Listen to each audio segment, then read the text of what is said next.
Ladies and gentlemen, it is Wednesday, the 26th day of September, 2012, and Lord willing, we're going to be here for the next 3 hours today, and I am wound up and ready to go. There are huge explosions at military compounds and universities inside Syria as Western-backed al-Qaeda prepares to try to overthrow the entire government and put a new jihadi command base in place, which will then be used as the excuse to take our liberties here at home. And the public is so addled with worrying about the striking referees that they'll be happy to have the TSA set up checkpoints and grope their family and take them to FEMA camps as long as the referees come off of strike. Spain recoils as it's hungry forage in trash bins for the next meal. They're going the Argentina route that we saw in 2000. This is where the rest of Europe's going, and it's where we're going. And I've been telling you that for a decade and intensely since 2008 because it's a plan. How do I know the future? It's a plan. The only way we don't have a big war with Iran is to back the globalists off. The only way we don't have this global depression is to expose that they're behind it. And then if we're successful in stopping a strike on Iran, we get blamed and they say, oh, you said there'd be a strike on Iran. Or if we're successful backing off a total implosion in the economy, they say, oh, you said we have a bad economy when we already have a terrible economy. This is the mind games the system plays. We're in a depression to a great extent, but it can certainly get a hell of a lot deeper. Oh, there's going to be a war in Libya, Mr. Fearmonger. Then there is a war in Libya. Oh, big deal. That's not a war. That's peace. Oh, there's going to be a war in Syria, Mr. Fearmonger. Oh, well, that's not war. That's a peace action. Oh, the TSA is going to be on checkpoints on the highways, Mr. Fearmonger. Well, big deal. They're on the highways now. Oh, they're going to have FEMA camps. Well, Congress has bills openly to fund them. The Emergency Centers Act. You were right, but you're still wrong. Yeah, the Army admits re-education camps in public documents 3.5 months ago, but they even used the term re-education camp. My goodness. And you know what? Do you get a little medal for being right? No, you're a fearmonger. Where's the crisis? Where's the problem? Where's the police state, Alex, you talked about? So they're launching 30,000 drones. So the NSA admits they're spying on us without warrants. So they got kids wearing RFID tags at public schools everywhere and people thumb scanning and face scanning to buy and sell. So we got the biggest prison population in the world. So we got the highest cancer rates in the world. So there's more lawsuits being filed as the EPA's been caught pumping toxic gas into hospitals. Oh, yeah, that's coming up today. Big deal. So the government apologized for shooting little kids up with syphilis. So they nerve gassed some of our troops and killed thousands of them. Big deal. So the troops are dying of cancer at record numbers from DU, and they've got 14, 15-fold increases in cancer in Iraqi children from DU and a 4- to 5-fold increase in our troops. What's the big deal? What's the big deal? Cities and counties and states are going bankrupt everywhere. Corporations are going bankrupt everywhere. What's the big deal? So they're rioting and raiding all over Europe food stores. What's the big deal? So unemployment's really 25% nationwide, according to John Williams' shadow stats. What's the big deal? Everything's okay. You're not supposed to wake up and say no to this. You're supposed to stay in your normalcy bias. You're supposed to go along with all of this. You're supposed to put up with it. You're not supposed to have a problem with any of this. You're supposed to love it. So what? There's hundreds and hundreds of studies showing GMO sterilizes all the rats by 3 generations that eat it and causes organ failure and premature death. And then we see those exact type trends forming in humans. What's the big deal? Come on, man. The government's great. Public school's great. Everything's good. Man, mega corporations care about us. Sure, Bayer Pharmaceutical for 11 years shipped out blood they knew had HIV in it, killing hundreds of thousands. NEWS.com. Visit hangmansnews.com today. Resistance to tyrants is obedience to God. It's Alex Jones. Energize. I'm rolling up my sleeves right now. I am ready to go. It is Wednesday, the 26th day of September, 2012, and I have come here to rampage in a full frontal assault on the globalist facade, the crumbling facade of globalist lies and fraud. Prepare yourselves, ladies and gentlemen, for a journey into the depths of truth. Only by facing the whole truth and nothing but the truth can we grip liberty and freedom and enlightenment and empowerment in our time, in our age, and for our progeny. We stand at the fulcrum. We stand at the interchange, the crossroads, the jump point to the future. It is being governed now, and we are wrestling against armies of control freaks, the scientific technocracy that craves control of humanity and our destiny, that craves control of reality. But humanity is awakening to this great threat. And the sleeping giant that is our true intellect is beginning to awaken, is beginning to stir, and like a giant engine, the wheels for a great period dormant are beginning to move.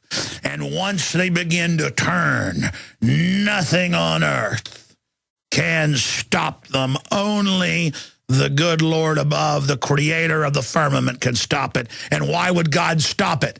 Because truth and justice and enlightenment and creativity and life and empowerment flows out of the Creator. We are live, ladies and gentlemen, on this Wednesday transmission. And let me tell you about who's coming up. Dr. Paul Craig Roberts, former head of the Treasury, will be joining us as, well, even Forbes has listed him as one of the top 10 living economists to break down what QE Unlimited is going to do to the world economy and what he sees happening with war drums. Then we're going to have David Schnare, and David Schnare heads up the group that has filed suit, the American Tradition Institute Environmental Law Center. They caught in North Carolina. We knew about this months ago, but couldn't talk about it because David Knight's involved as well, helping them. One of our reporters, one of our field reporters, discovering how they were pumping toxic gas into a hospital. You cannot make this up. It's par for the course. These are eugenicists. U.S. Code Title 50, Chapter 32, subsection 1520A, paragraph B, states that it's illegal to do testing on the American people without their consent unless it's for research. It says absolutely forbidden unless it's for research purposes. That's why the chemtrailing, all of it's called research. Maybe they'll start robbing banks and call it research, or, you know, running children down in the middle of the street when they get off the school bus and call it research. I mean, that's the games these people play. That's why the eugenicists that created Hitler in this country, the Rockefeller Foundation and others, look it up. It's a fact. It's not debatable. There's New York Times #1 bestsellers breaking it down from the Nuremberg trials. The Kaiser Wilhelm Institute, the Rockefeller Eugenics Institute, the Cold Springs Harbor Institute, they hired over 28,000 top Nazis, congressional reports show, to run not just NASA, as you know, but every other agency, and to come over here and start nerve gassing and chemical weaponing and radiating our troops and their wives and their children by the tens of thousands. They were coming home, baby. The Nazis didn't come over here. The Nazis came from here and went over there. And they are called liberals today. They're not real liberals. That's their cloaking device. That's their cloaking device. That's their camouflage. These are eugenicists, and they're savage, and they mean business. And they want control of society. They're control freaks. And they crave it. Just like you and I crave liberty and crave freedom. And we like seeing people free, and we like seeing people do well, and we like seeing success, and we're not threatened by it. Their type is threatened by it and wants to run everything. Whereas those of us that are strong are ashamed when we dominate people that are weaker. Even when the weak are in the wrong, we don't want to exercise our power. There's a governor built into us. The evil weak crave the power because they are weak. And they are the age-old enemy of our species. And they must be overcome before humans can go to the next level. And they will be overcome. They will be defeated. pretty wound up today because what happens is I read this news last night, this morning, I was sitting here for an hour before, poring over it, and it gets me wound up.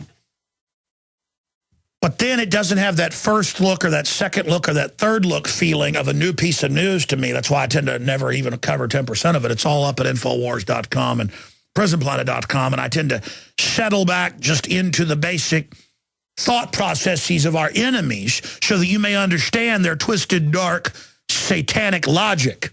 Because once you understand the twisted logic of these twisted brainiacs, then you can understand their entire course. Before even going out and reading their writings, you will know their thoughts before you confirm it by their own roadmaps and battle plans that they're so arrogant they leave all around us to see.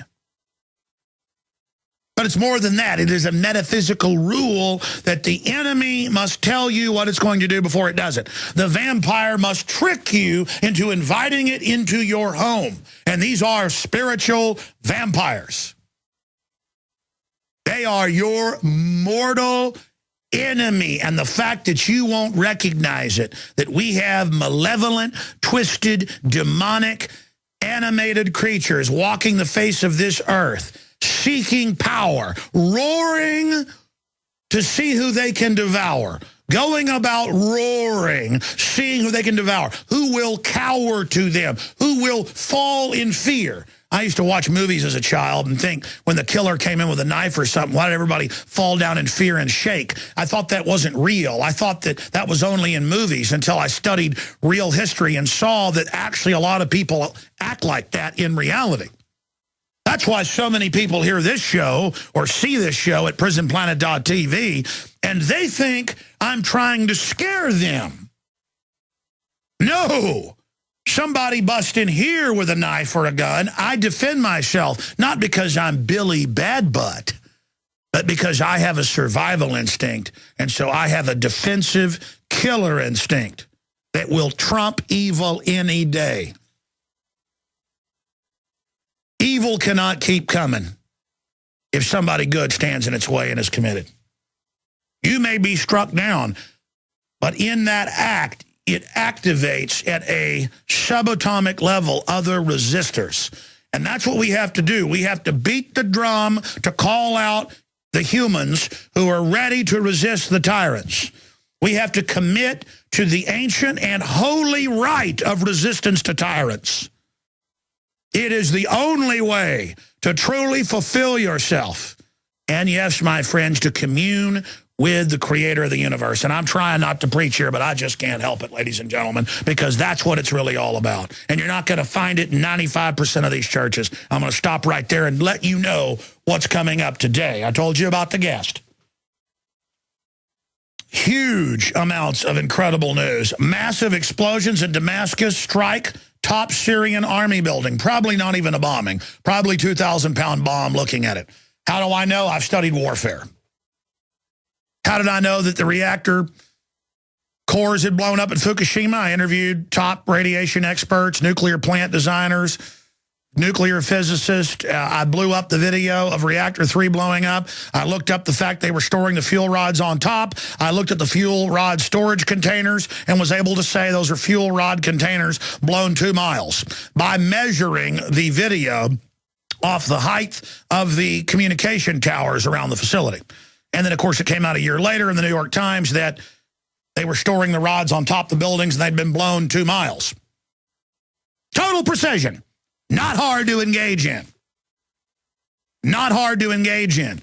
I can look at the bombing a few months ago, one of the military training facilities, and this new one and tell you that does not look like a car bomb. That does not look, no. This is the so-called West, the bankers.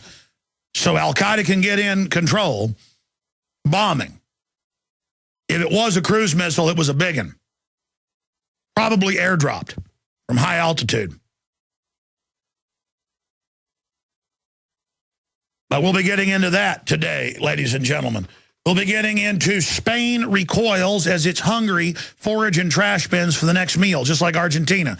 Just like Greece, it's coming here by design. So you'll learn to worship those that did it, who will pose as your savior with pleasure. Our two guests join us in the next hour. I'm going to be getting into the tipping point and other historical tipping points and an example of how easy it is to actually defeat the globalists if we just wake up to their tyranny.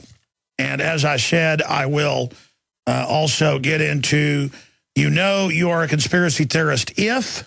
coming up in the next segment, and then 30 examples of why America is no longer a free country. Both are up at prisonplanet.com and Infowars.com right now. But let me get into the economy first here. Here is CNBC. Spain recoils as its hungry forage trash bins for the next meal. They have upwards in some cities a 50% unemployment. It's over 30% in the general country. And the debt that they've signed on to, over 90% of it, the same in every other country, whether it's Iceland or Greece or Ireland or Portugal, is derivatives that their government signed on to that's not even their debt. But they use financial ignorance to carry out this entire fraud. And the New York Times is also reporting on this. Here's another one. Greek workers begin general strike. Anti-austerity walkout called by unions expected to ground flights, disrupt local transport, and shut down services. Here's the plan, though. The bankers brag in the IMF World Bank documents that got leaked in 2002 when Joseph Stiglitz left the World Bank. We had him on at the time. He wouldn't say he released him, but, I'm not going to tell you how the cow ate the cabbage or that a bear goes to the bathroom in the woods. But it was how they were planning to do this in the first world. And so since 2002, with Greg Palast, and I wrote a chapter in my book about it, Descent into Tyranny, explaining they would do this here with derivatives, sign us on. That's 10 years ago on record. I said this would happen. And then always pose as the saviors, imploding us each step of the way.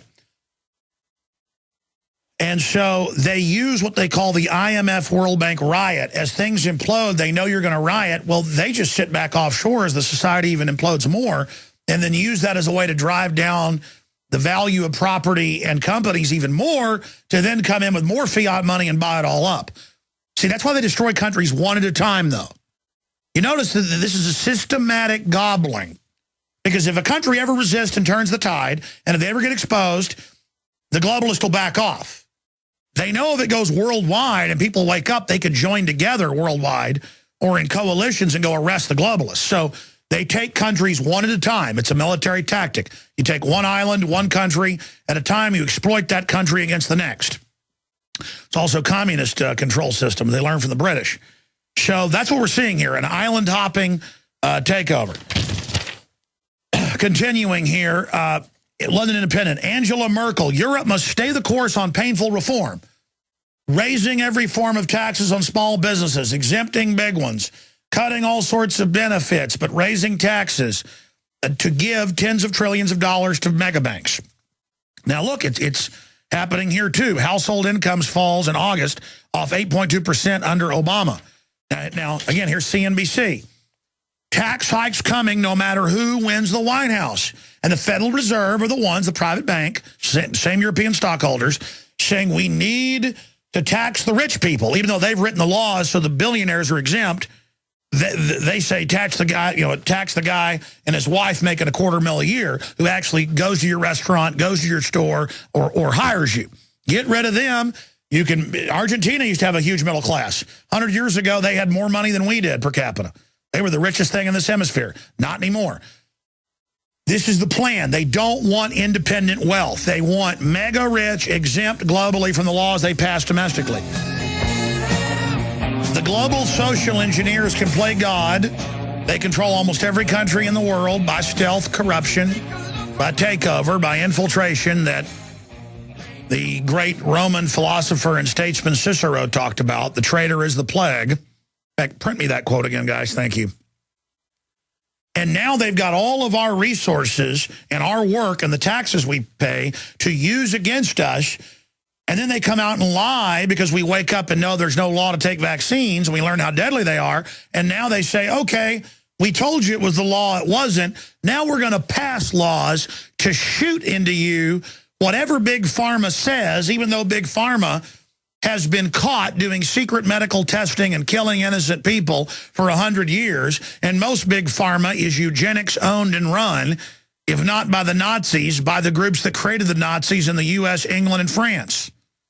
Think about how crazy it is to be involved in any of this. Of course, these big eugenics-based companies that see us as animals and their religion is poisoning us and killing us. Of course, they're engineering the wheat and GMO corn to sterilize all the rodents that eat it. Of course, we're losing our fertility. Of course, they've got estrogen mixed into the plastics to sterilize us. Of course, the AP even admitted a few years ago that hundreds of major water supplies have levels of Prozac way above what could be there from runoff from sewage. And they did studies. It wasn't a particular type of serotonin reuptake inhibitor. It was a general generic type being added to the water. Of course, people are docile. Electromagnetic, chemical, all of it. You're under attack. But by being conscious of it, by being aware of it, of the toxification, you can battle back against the enemy and become aware of them. But you've got to know you've been hit. We're under soft kill, and I'm going to be breaking that down after our guests leave us. I've got a big list of things I want to go over here. I want to continue with the economic news, then get into the al-Qaeda forces being backed by the West. New developments on that front. Russia suspends import and use of American GM corn after study revealed cancer risk. We're going to be getting to all of this and a lot more. But first off, ladies and gentlemen, if you go over to Infowars.com or PrisonPlanet.com right now, you can see an article titled October Infowars Magazine Released the Technocracy Takeover. And it's got the cover of the new second installment, October issue of the magazine. And if you scroll down on that top story at Infowars.com, again, you can see the cover. That is a black pyramid with a HAL 9000 red eye hooked into a biological, chemical, alchemical, electronic android with a pile of skulls. And the headline is The End of Humanity, Rise of the Robots, DARPA the Real Skynet, October Surprise War. And then under it, this is an emergency transmission. And then there's a small smattering of some of the art that is in the new magazine. The first one that we put out for September is excellent. And it says, Rome burned, will we? Yeah, there's fires all over Europe right now. The economic collapse. Banksters plot to destroy U.S. economy.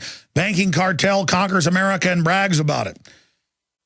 A history of government-sponsored state terror. State-sponsored terror. That sold out in 36 hours. We printed 90,000 copies, put 50,000 on the streets of Austin, sold at cost 36,000, held back 4,000. So that when we started subscriptions, which starts today, people could sign up and get a subscription and get the next 12 issues, and the first one free. That's 13 issues. Hey, 13 colonies. We say 13's lucky. And the first 3,000 people, because we wanted to hold back 4,000, we only held back about 3,000 and change. The first 3,000 people that sign up for a year's subscription, and you couldn't support the InfoWar more by doing that, getting the word out, will get the first issue on top of the next 12. So you'll get 2 issues mailed to you, the first 3,000 or so that sign up for a yearly subscription. And by the way, this is really at below cost because shipping is included when you go to the site and sign up there on the website. Get your very own copy of InfoWars magazine delivered right to your door each month and every month. Beginning with the October 2012 issue, get a 1-year subscription of the InfoWars magazine. Not only is the yearly subscription the most convenient way to never miss an issue, it also is a great value. You save nearly 40% off the regular monthly single price, and the price includes the cost of shipping with each monthly issue. Plus, you get locked into the low initial rate. We have big plans for the publication. With a yearly subscription, you get to watch as the InfoWars magazine grows and not worry about any monthly price increases. But most importantly, folks, you're supporting the broadcast and what we're doing. And I noticed the printout I was given doesn't have the price here, so I'll just look at it on screen. 1-year subscription is $59.95. That's 12 issues, shipping included. And it actually breaks even when it comes to the shipping and what it costs us and the shipping crew. If you add the 6 graphics people, news editors, and all the folks in the art department, we actually lose money on it. But see, it doesn't matter because the art department's helping with Infowars.com, PrisonPlanet.com, PrisonPlanet.tv, the films, the graphics. So it's a larger operation. But we have this literally, quite frankly, at below cost.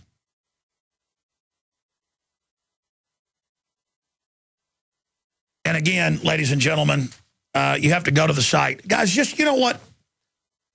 I wasn't printed because I asked for the printout. I need to be printed the 1-year subscription. I just need that printed out because this morning I said, hey, print me that. And I was printed it without the numbers on it.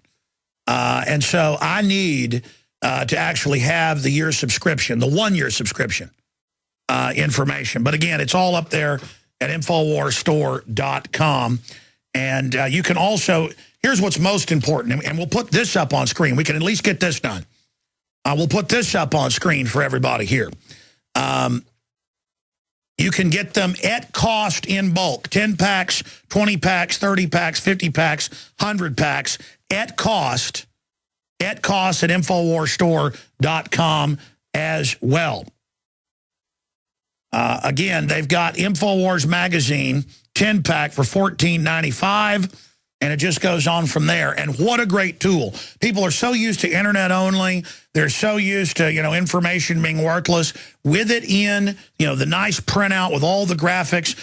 In fact, for PrisonPlanet.tv viewers, and I'm not going to rant about this much more. If I could have a document cam shot right here, I want to show some of the people out there this information and just show people what's in the magazine. We've got the October Surprise War. We've got letters to the editor.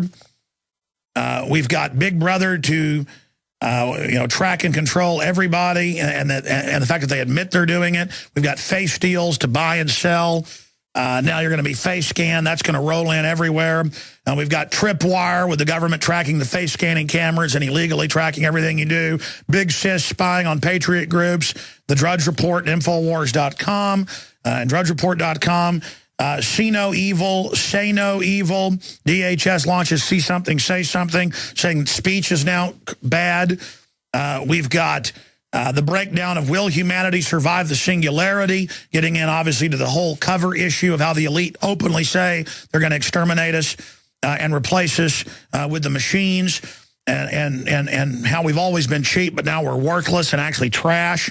We have always the inside double spread political poster, you are the hope, you are the resistance, with the V for Vendetta fellow saying powered by Infowars, great poster to hang up. We've also got information about fluoride in the water. We've got Rise of the Robots, End of Humanity, which is, again, amazing graphics of humans being fed into a machine and then being turned into automatons, their energy being turned into automatons, how we're building our own enslavement grid to then invade the next country. And we get into flu shots, give you the flu, all the government admissions of how they're really giving us the flu with the flu shots, just bombshell information. DARPA, the real Skynet, getting into the ground robots, the air-based robots. Big Brother in your pocket, how the cell phones are tracking enslavement grids, QE3, and what that means to your family, how both political parties are controlled, a Paul Craig Roberts article, the U.S. government buying 1.6 billion rounds of ammo, the latest on that, a graphic of the smart house, how you're being surveilled with the smart meters and more, just so you're aware of what's surveilling you. 11 signs that the U.S. healthcare system is heading straight down the toilet. But again, get your 1-year subscription for $59.95 right now, and it doesn't even really financially support us. You know what? I said something yesterday. In closing, I want to say all this, and I'm going to get back into the news. I said something yesterday on air, and I say stuff all the time that's a fragment of what I really meant to say. I was driving home last night and heard my show being rebroadcast here locally, and I was making the point about once you realize this is all a matrix-like facade that the globalists are trying to insert us into. You got reality going on, but you've also got them trying to project the false reality and force it into our lives. Big sis breaking in on your cell phones, EAS alerts, government propaganda placement, all the big sitcoms being paid to promote Obamacare, the messages in the culture, the state brainwashing your kids. And I was saying that's why it isn't about ego, it isn't about status, it isn't about being famous. I mean, it was a little bit of that 17 years ago when I first got on air, wanting recognition, wanting to be involved, wanting to stand up, wanting to stand out, wanting to be special. I mean, that's a human trait. We know we're an incredible species. But I mainly got involved being on air because I didn't want to lose my Second Amendment or property rights. I didn't like tyrants trying to run my life. That's 90% of why I got involved. But now the 10% of ego is pretty much gone. All I have is total dedication and resistance to tyranny. That's what propels me, is competitiveness against the evil, not wanting it to win. It's an instinctive genetic drive manifesting itself through my intellectual faculties. And you have the potential to be much more effective than I've been. You are incredible. You have value. That's why the globalists tell you you're trash. But I was saying it means nothing when a big Hollywood star calls me now. It means nothing when some famous rock star, and I mean, I get calls almost every week. It means nothing if they just call up and don't want to go on air. And what I mean is it means nothing that a famous person's calling me for my ego. It only means something as a signpost, as a radar ping, a sonar ping, that, hey, we're reaching more and more people and are becoming more and more effective. Just like I get excited when some old lady shakes my hand on the street, or an old black man, or a young black man, or a young white woman, or a young Hispanic woman, whatever, whoever they are. That's a radar ping, a sonar ping that we're having a big effect. But it was a fragment. It wasn't that, oh, I don't care when famous people call me. I do care when they call me, but I care because I'm talking to an artist and an interesting soul who is awake now, and it's cool to talk to them. But it's just as cool to talk to a regular person at the grocery store. They're always like, oh, thank you for what you do. You're so great. Here's my son. Here's my daughter. Will you take a picture with them? And it's like, no, it's honor. It's a great honor to meet you. I see you.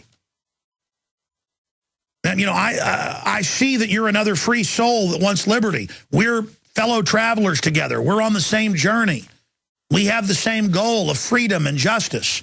So don't tell me how great I am. You're great. And in the realization of how much potential we've got is the realization that we can survive and thrive. And that's all I'm trying to get at here. So, I mean, I heard myself say, I don't care when somebody famous calls me. Yeah, it means nothing because it's all fake anyways. What I meant was, it is such a thrill to have 36,000 of these sell out in 36 hours. We didn't do that on purpose. It just happened. 36 hours, 36,000 sold out. It is such a thrill to hold the physical thing in your hand and to see it get light years better than the first issue. That was great. That was great. This is excellent. It's going to get even better. Once it becomes somewhat profitable, which I'll have the price so low it won't, but we hope with advertising it does. I mean to make the thing 80-something pages, not 48 pages. We're just, and let me tell you, this is a world-class magazine already. It's so much fun to envision this art, because I came up with this concept, the cover concept, and to see my graphics team, Janae Meadows and others, work together to then manifest my idea of the Black Pyramid. And then to see the articles written and the work and to see it done, that's what's thrilling. It is so dead to be at a Hollywood party with professional basketball players and A-list celebrities and all of these number 10 women. Absolutely all. They're so empty. They're so unhappy. None of it's real. Their managers are there. Phone calls are coming in. They're dead. They're unhappy. No fulfillment. But to sit around with a famous Hollywood person around their computer for 10 hours, drinking coffee, researching the New World Order and 9/11, that's thrilling. I mean, do you see what I'm saying? Reality is fulfilling. The globalists don't want you to feel fulfilled, so you go to them to be fulfilled. When the universe is all around you, creation and beauty and all that is good is so amazing. We simply have to sell the truth and sell beauty and sell what is good and point out the bad. We have to simply present good, and people will choose it over the bad. But they tell you there is no good and evil so that they can direct you. And so that's all I'm trying to say here, is that it is so thrilling to get up and to be upset and to learn that they're running over poor Chinese farmers with steamrollers that don't want to give up their property, and to know that they're murdering them. And just like Tiananmen Square, but that our media won't cover it now because we're bought and paid for by China and been totally sold out. So it's painful. It's upsetting. Watson's working on an article. Watson writes the article. Matt Drudge, drudgereport.com, posted. It's picked up by scores of newspapers today.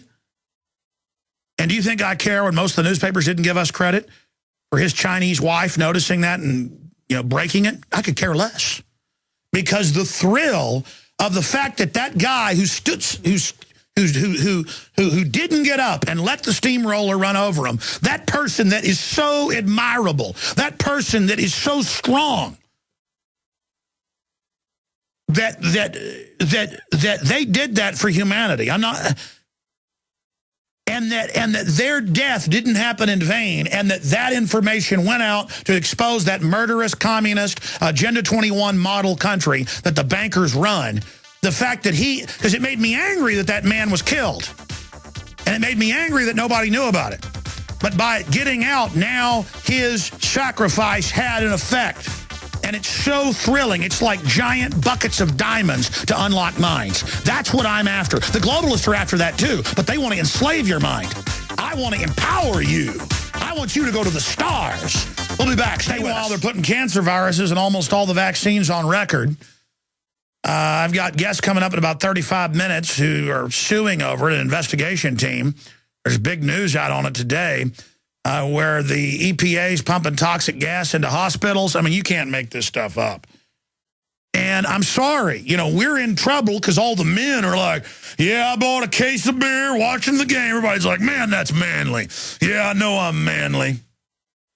And again, I mean, my grandfather went to UT with Tom Landry and was his roommate and played football with him and won first place in the hurdles at state.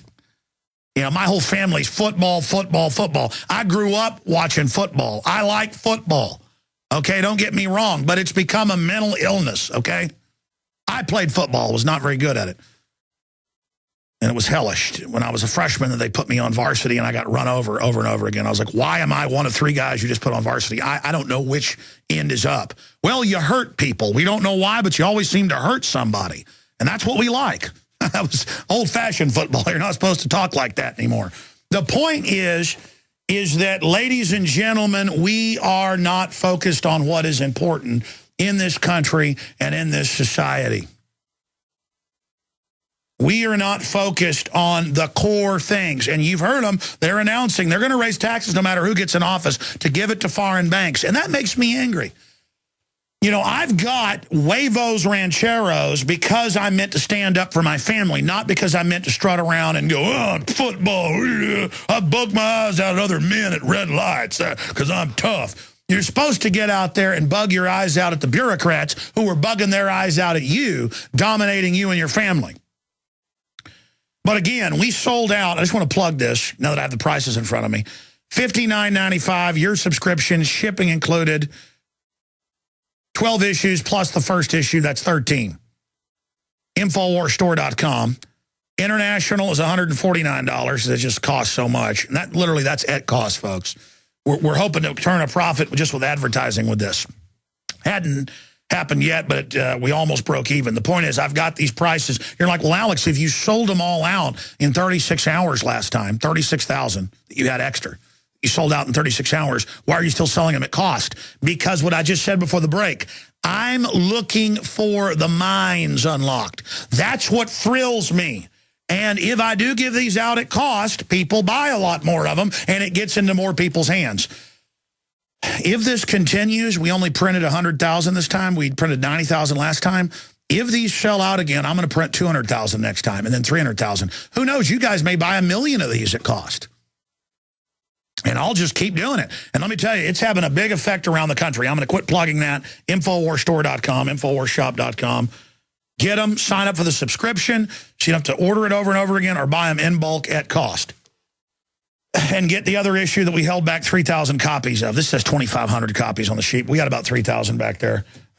So there you go, of the first issue. You get the next 12 and the first issue, $59.95. I was saying $49.95. That is at cost right there, InfoWarsStore.com. Okay, coming up, Paul Craig Roberts will get into the global financial meltdown and how war ties into that. I promise I will get to, you're a conspiracy theorist if, and we're going to be breaking this down. It's up at Infowars.com, and 30 examples of why America is no longer a free country.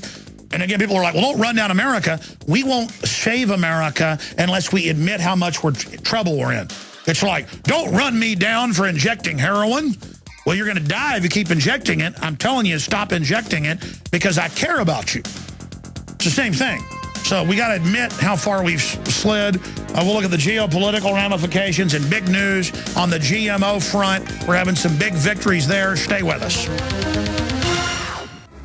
We are into hour number 2. We have big breaking news with our reporters that went down to film the NSA spy base.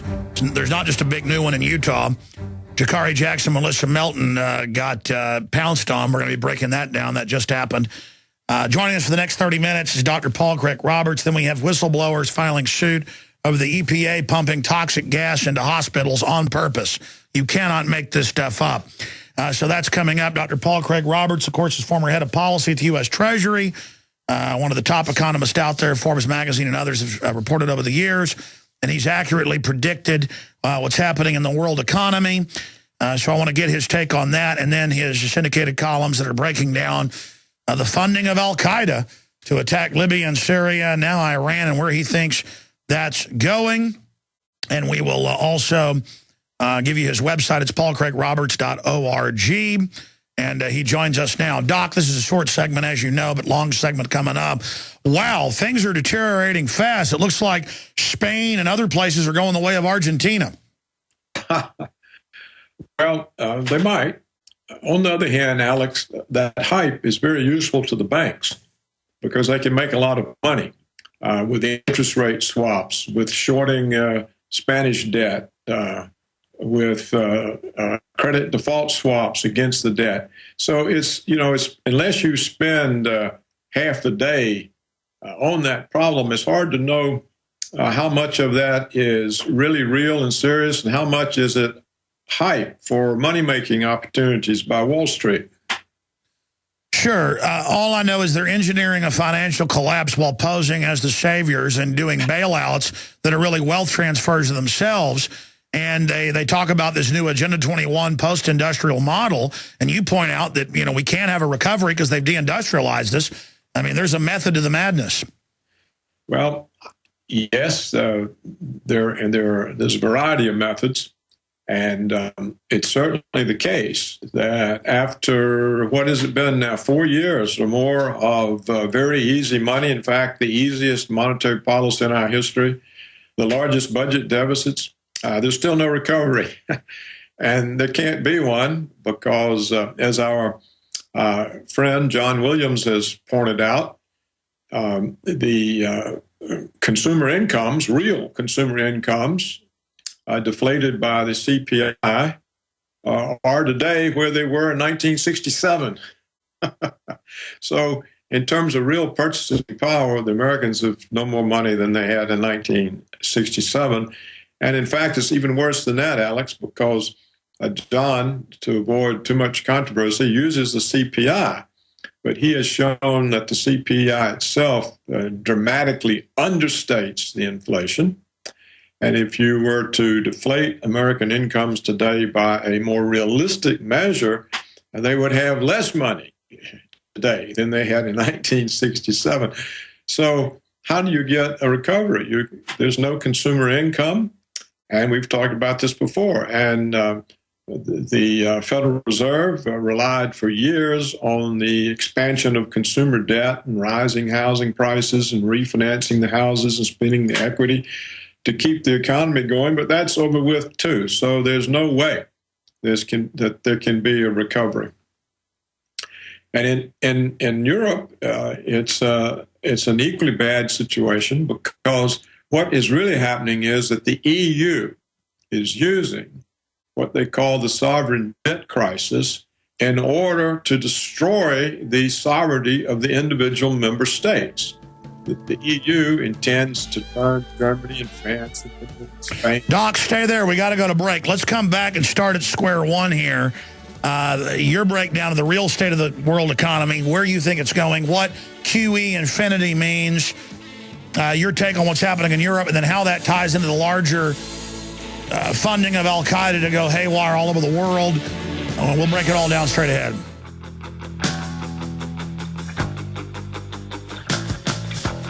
Big Brother, mainstream media, government cover-ups. You want answers? Well, so does he. It's Alex Jones on the GCN Radio Network. We're going to be going to Dr. Paul Craig Roberts in this segment and the next. Then we have breaking news with David Schnare here on the broadcast. They have filed a lawsuit, the American Tradition Institute Environment Law Center, where the United States Environmental Protection Agency is secretly pumping in poison gas, basically auto engine gas, into hospitals in secret tests. And they've caught them red-handed. This is a big deal. Breaking here today, all part of the continued ongoing U.S. Code Title 50, Chapter 32, subsection 1520A, paragraph B, program of secret testing, where it's all illegal unless it's for research. Briefly, everybody's chomping at the bit. Last time in 36 hours, we sold out of more than 30,000 copies of the first Infowars magazine. We're selling it again at cost at InfowarsStore.com, and they are going quick right now. The new technocracy issue, it's got a great article in there by Dr. Paul Craig Roberts exposing that both the Democrats and the Republicans see the American people as disposable. We'll get into that with him. You can order that at InfowarsStore.com or call 888-253-3139 or sign up at Infowars.com/newsletter. And Friday, we'll send you a free digital copy right to your inbox this Friday, Infowars.com/newsletter. Okay, let's go back to Dr. Paul Craig Roberts, whose website is paulcraigroberts.org, former head of policy at the U.S. Treasury, the father of Reaganomics. And he also, of course, was one of the main editors of the Wall Street Journal and Business Week. And he joins us now, senior fellow at the Hoover Institute, top economist, to break down QE Unlimited, what it means, what we're seeing in Europe, and where this invariably leads. Dr. Roberts. Okay. First, Europe. The crisis is being used by the banks to impose the cost on private individuals and to establish the principle that they are not responsible for their own losses, but that the losses of private banks can be farmed out to the general population. Same thing that happened here. Also in Europe, the European Central Bank and the European Union are using the crisis to centralize power over the member countries. And so the crisis itself, to the extent that it's real, is being hyped to serve those two purposes as well. And so since they are focused not on solving the crisis, but using it to achieve other agendas, then the economic problems are not being addressed. And we covered prior to the break the situation here. There's no basis for a recovery. All the good jobs have been sent offshore, and the only jobs that the United States seems able to create are low-paid domestic service jobs, waiters, bartenders, hospital orderlies. Now, the situation on the war front, what we saw with the Libyan assassination of the American ambassador, the capture of the CIA records in the safe house, I think what we're now seeing finally is a response of the Muslims to the domination of their life, culture, and all the bombing and drones and assassinations by the United States and Europe for the last 30, 40 years. they finally got mad. And so we saw these uprisings, these outbreaks in about 20 countries. We saw the French and the Germans at least temporarily closing their embassies. The American embassy in Beirut is shredding its documents in fear that they also would fall in the hands of some of these Islamists.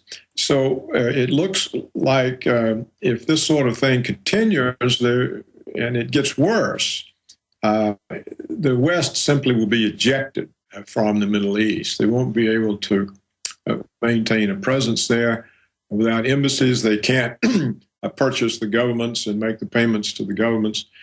And so the kind of hegemony that the neoconservatives expected to establish over the Middle East would be lost.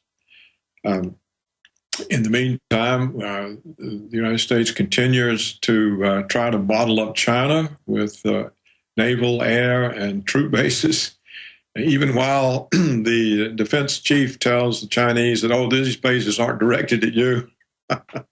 Just like they tell the Russians that, oh, these missile bases aren't directed at you. You see, the United States government is so used to lying to the American people and being believed, they think the Russians and the Chinese will believe them too.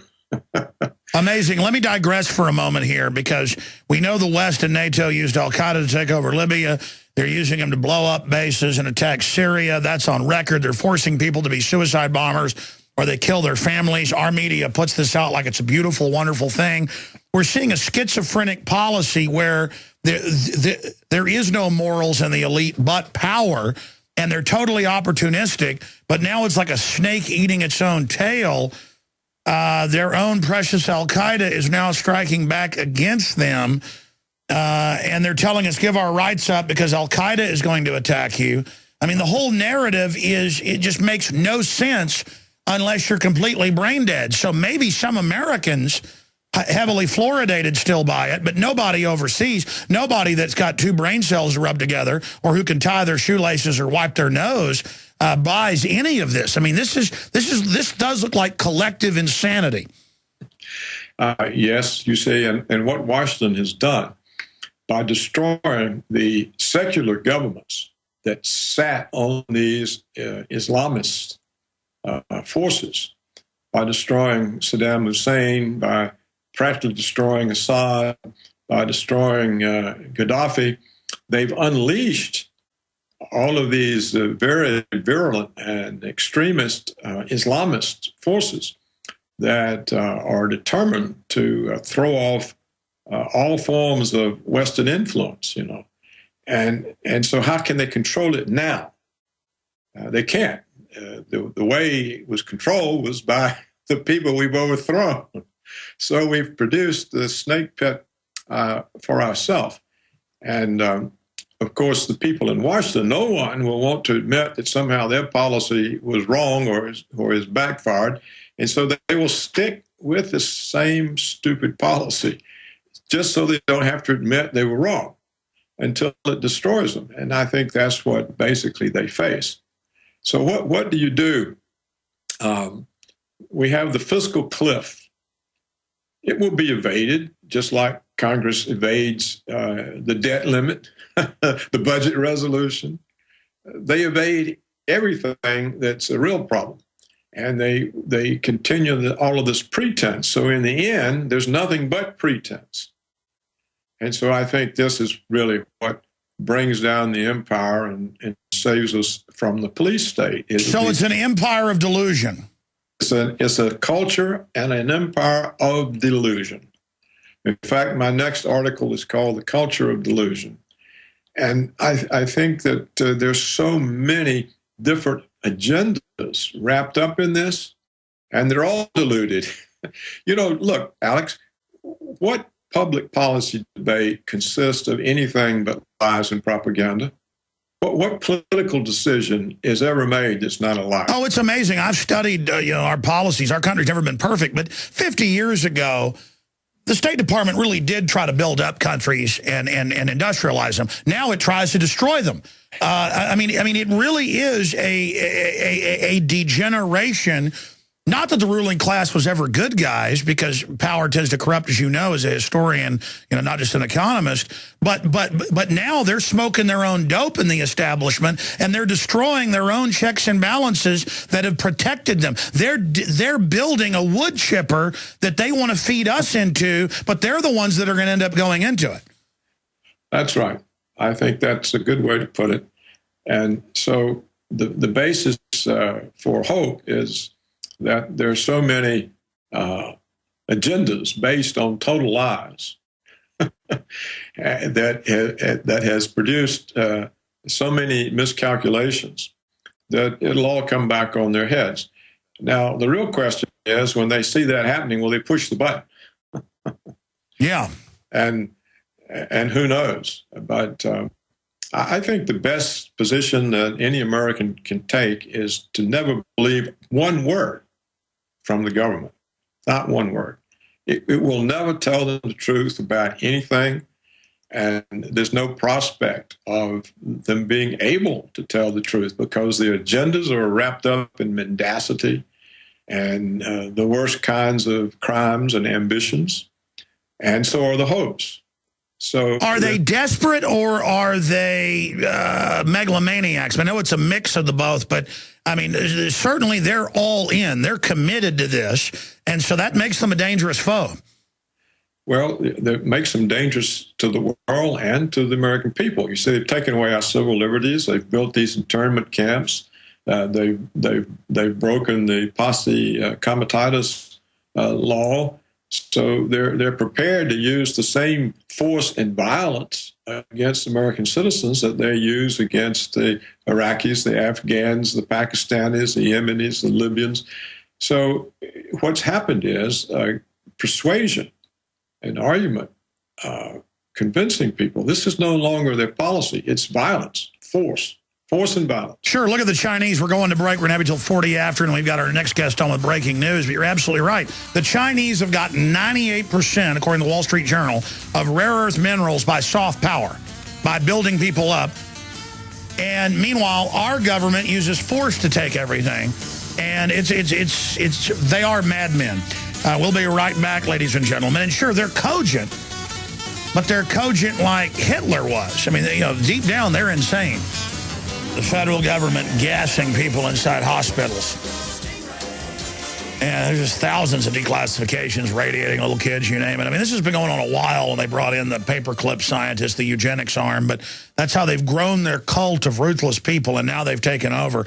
Dr. Roberts, look, when you read what some of the top globalists are saying, they talk about a post-industrial world, a collapsing society, this fake green society.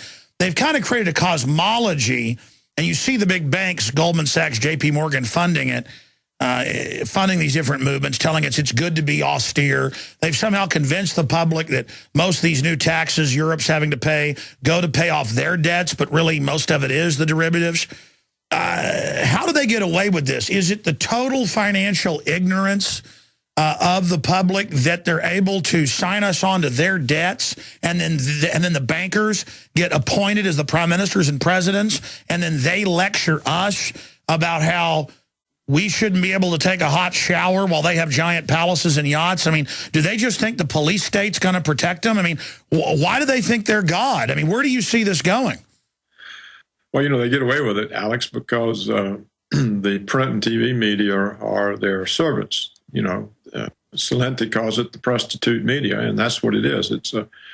They get away with it because of propaganda. And now, to learn different, you have to watch Alex Jones or read certain parts of the internet. And for people who don't know how to judge and who traditionally relied on TV and the newspapers, this is a long time process of unlearning that these are not reliable sources, that you want to know what's happening, you've got to find information somewhere else. And it's a difficult challenge for most people. They don't have the time or the inclination or the know-how. They don't know who to trust. They just feel adrift. There was this article just out from a former New York Times foreign correspondent who quit. He said the New York Times is nothing but a propaganda machine for the United States government, for the military security complex, that I was being forced to write false reports to support the propaganda lines. Well, as more of that comes out, people might eventually catch on and learn where they can get good information. But that is a huge problem for people. They're just the lack of information. Well, let's get back to the economy briefly here. You're absolutely right. There's a new study out today showing a record number, depending on the 65 to over 70%, depending on which political group, don't trust the mainstream media. But like you said, they don't even know what's real then. But let me ask you this real quick. What does QE Unlimited mean? You called it a wealth transfer to the elite again earlier, basically. What does that mean? And I understand they're hyping collapse now to get more bailouts, but where are we going in this post-industrial world? Well, first of all, post-industrial world is just a term they use for their agenda. There's no such thing. Sure. Now, but you ask about QE3, unlimited. What it means is the Federal Reserve is going to continue to purchase bonds. That means they're going to monetize the debt continuously, because by purchasing these bonds, they prevent interest rates from rising on the bonds. In fact, they've been successful in lowering interest rates so that the interest rate on a United States Treasury bond is negative because it's lower than the rate of inflation. Now, when they make the interest rates drop, they make the book value of the debt instruments on the bank's balance sheets rise. So it creates more appearances of solvency. So this whole thing is directed at keeping the banks solvent or making them more solvent by driving interest rates even more negative. Now, what are the consequences? The consequences are at some time, the rest of the world will finally realize that the unlimited expansion of U.S. debt and its monetization means they don't want to be in dollars. Now, if foreigners like China dump the bonds, the Federal Reserve can print the money to buy them and keep the bond prices high. But when the foreigners, say the Chinese, get the dollars for the bonds and they dump the dollars, the Federal Reserve can't print foreign currencies to buy up the dollar. So I think the QE Unlimited, what it means is the abandonment of the dollar. It will simply be seen as a monopoly play money that's been created in such profusion that nobody wants to hold assets denominated in dollars. All right, hold it right there. That is so bombshell with Dr. Roberts. Come back and quantify that, expand on that for the lame men and women out there. Straight ahead, this is a big deal. We're on the march. The empire's on the run. Alex Jones and the GCN Radio Network.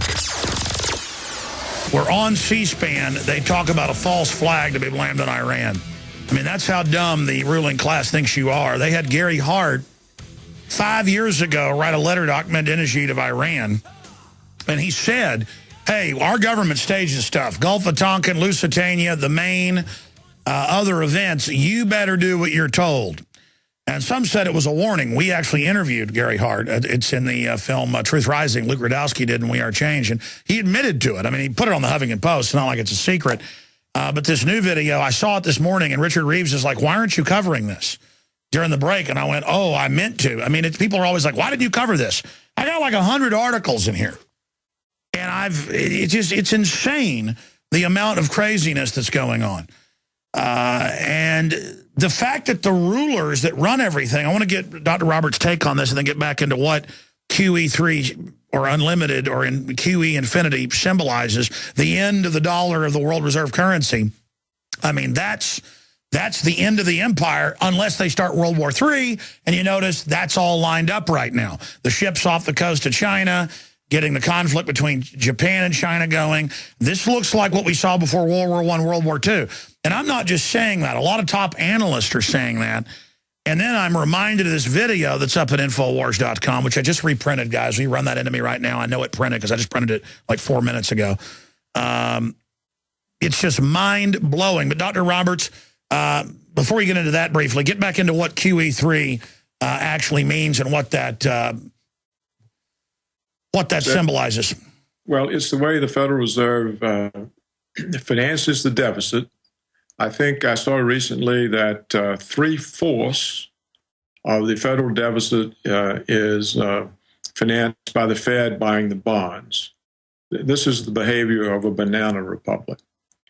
Now, the reason we haven't had exploding inflation is that the money is locked up in the banks because the consumers are too broke to borrow and the banks are too afraid to lend, and they need the cash in case the derivative thing comes unglued and they have to start settling their debts to one another. So all of the money that the Fed has created hasn't really had the inflationary impact because it's locked up in bank reserves. They're sitting on it. Now, the whole part about QE, there are two aspects of that. The Fed can forever create the money to support bond prices and thus keep low interest rates. But if people dump the dollar itself, the Fed is helpless because it cannot print foreign currencies to buy up the dollars. And so as the dollar loses its value, what happens is people abandon the stock market, the real estate market, the bond market, the currency itself. And all of a sudden, the dollar is no longer the reserve currency. And all of a sudden, the United States can no longer pay for its imports by printing money. So it ends the power. The empire crumbles overnight. The wars stop because there's no means of financing them. Most likely, suburbia dies because there's no gasoline. Everything that we are now dependent on because the economy was offshored will simply be deprived of because the dollar won't be worth anything. So that is the downside, the potential downside of the Fed creating money to buy the bonds. Now, how long can this be kept going? Well, as long as people don't see an alternative, or as long as the United States can create, say, a crisis for the euro. You know, we've had the euro in crisis now all these years. This serves the Fed in Washington in keeping the dollar afloat because you can't run to the euro. You can't run to the Swiss franc because the Swiss government said, when you come here, we're going to print the francs to give you for your dollars. So you can't make any more money speculating on our currency. The Chinese have not opened their currency up. And the Japanese don't want the roll. So it's sort of Washington thinks it can forever keep the dollar there, despite the fact that it's debasing it. Now, sooner or later, something is going to break. Somebody is going to say, we don't want these dollars. This is not worth it. Let us out.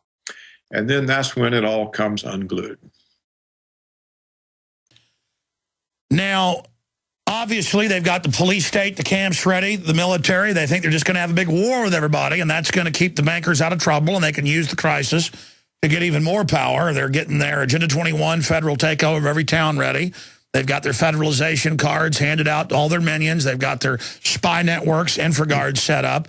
I got to tell you, Doc, it looks like they've got this all planned out. I've got an article here that's up at Infowars.com in the featured news area. I'm going to make it the top story. I'm going to call Watson and have him move it to the top story. Lobbyist launch stage provocation to start war with Iran.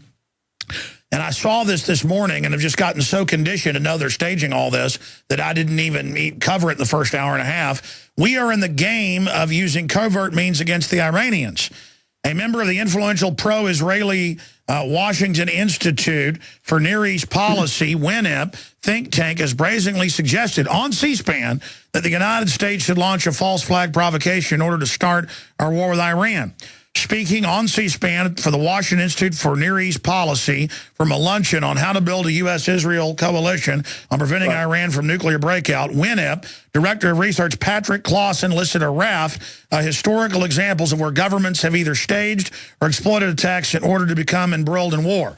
And he lists everything just, I mean, this is amazing. That's right, Alex, that's right, but that's for Israel. That's not for the bankers. No, I understand. Well, I mean, Israel, the mega security complex. That's for Israel and the profits of the military security complex, and it could happen. But the downside of that could be overwhelming. Look, they couldn't occupy Baghdad. After 11 years, they can't defeat a few thousand Taliban. So what chance are they going to have with Iran or Russia or China? And you have to keep in mind, even though they've got these internment camps here and spying on everybody, it's a big country to occupy. And for a military that couldn't occupy Baghdad, it may not be able to occupy the United States. Now, of course, at least people in Iraq, some of the opponents that we face were organized. And of course, the American people aren't. And if you try to organize militias, the FBI infiltrates you and arrests you. But under extreme duress, even Americans might get organized. Yeah, no matter how much Florida. But let me just add to here, I was reading from Watson's article, I see Israel, NATO, the United States, Europe, all as one big interest. Clausen is also a former senior economist with the IMF and World Bank, and the point is that's who was at the meeting. So my point is the banksters, the military-industrial complex, all these systems are all like Russian dolls nesting within each other. So I see it as one block. My point is, no matter how big the crisis, even if they publicly create it, they use the ignorance of the public as a way to just get away with it. My point is they'll start World War III and tell us we should thank them for it. But my question to you is, and we have the clip here, why do you think they're so arrogant that they would go on C-SPAN and talk about false flag staging events?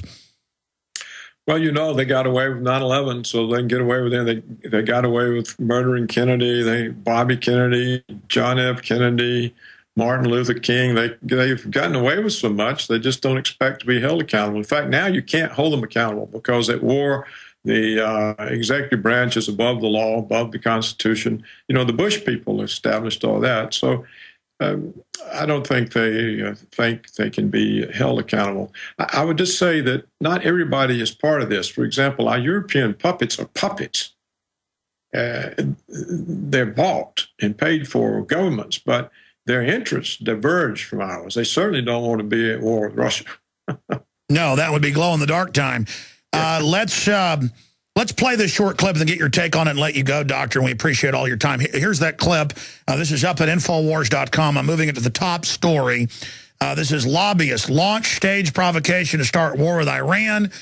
Here is the clip of them openly talking about it. Here it is. And then we'll get Dr. Roberts' take on all of this. I frankly think that crisis initiation is really tough. And it's very hard for me to see how the United States president can get us to war with Iran. Which leads me to conclude that if, in fact, compromise is not coming, that the traditional way of America gets to war is what would be best for U.S. interests. Some people might think that Mr. Roosevelt wanted to get us into World War II, as David mentioned. You may recall we had to wait for Pearl Harbor. Some people might think Mr. Wilson wanted to get us into World War I. You may recall he had to wait for the Lusitania episode. Some people might think that Mr. Johnson wanted to send troops to Vietnam. You may recall he had to wait for the Gulf of Tonkin episode.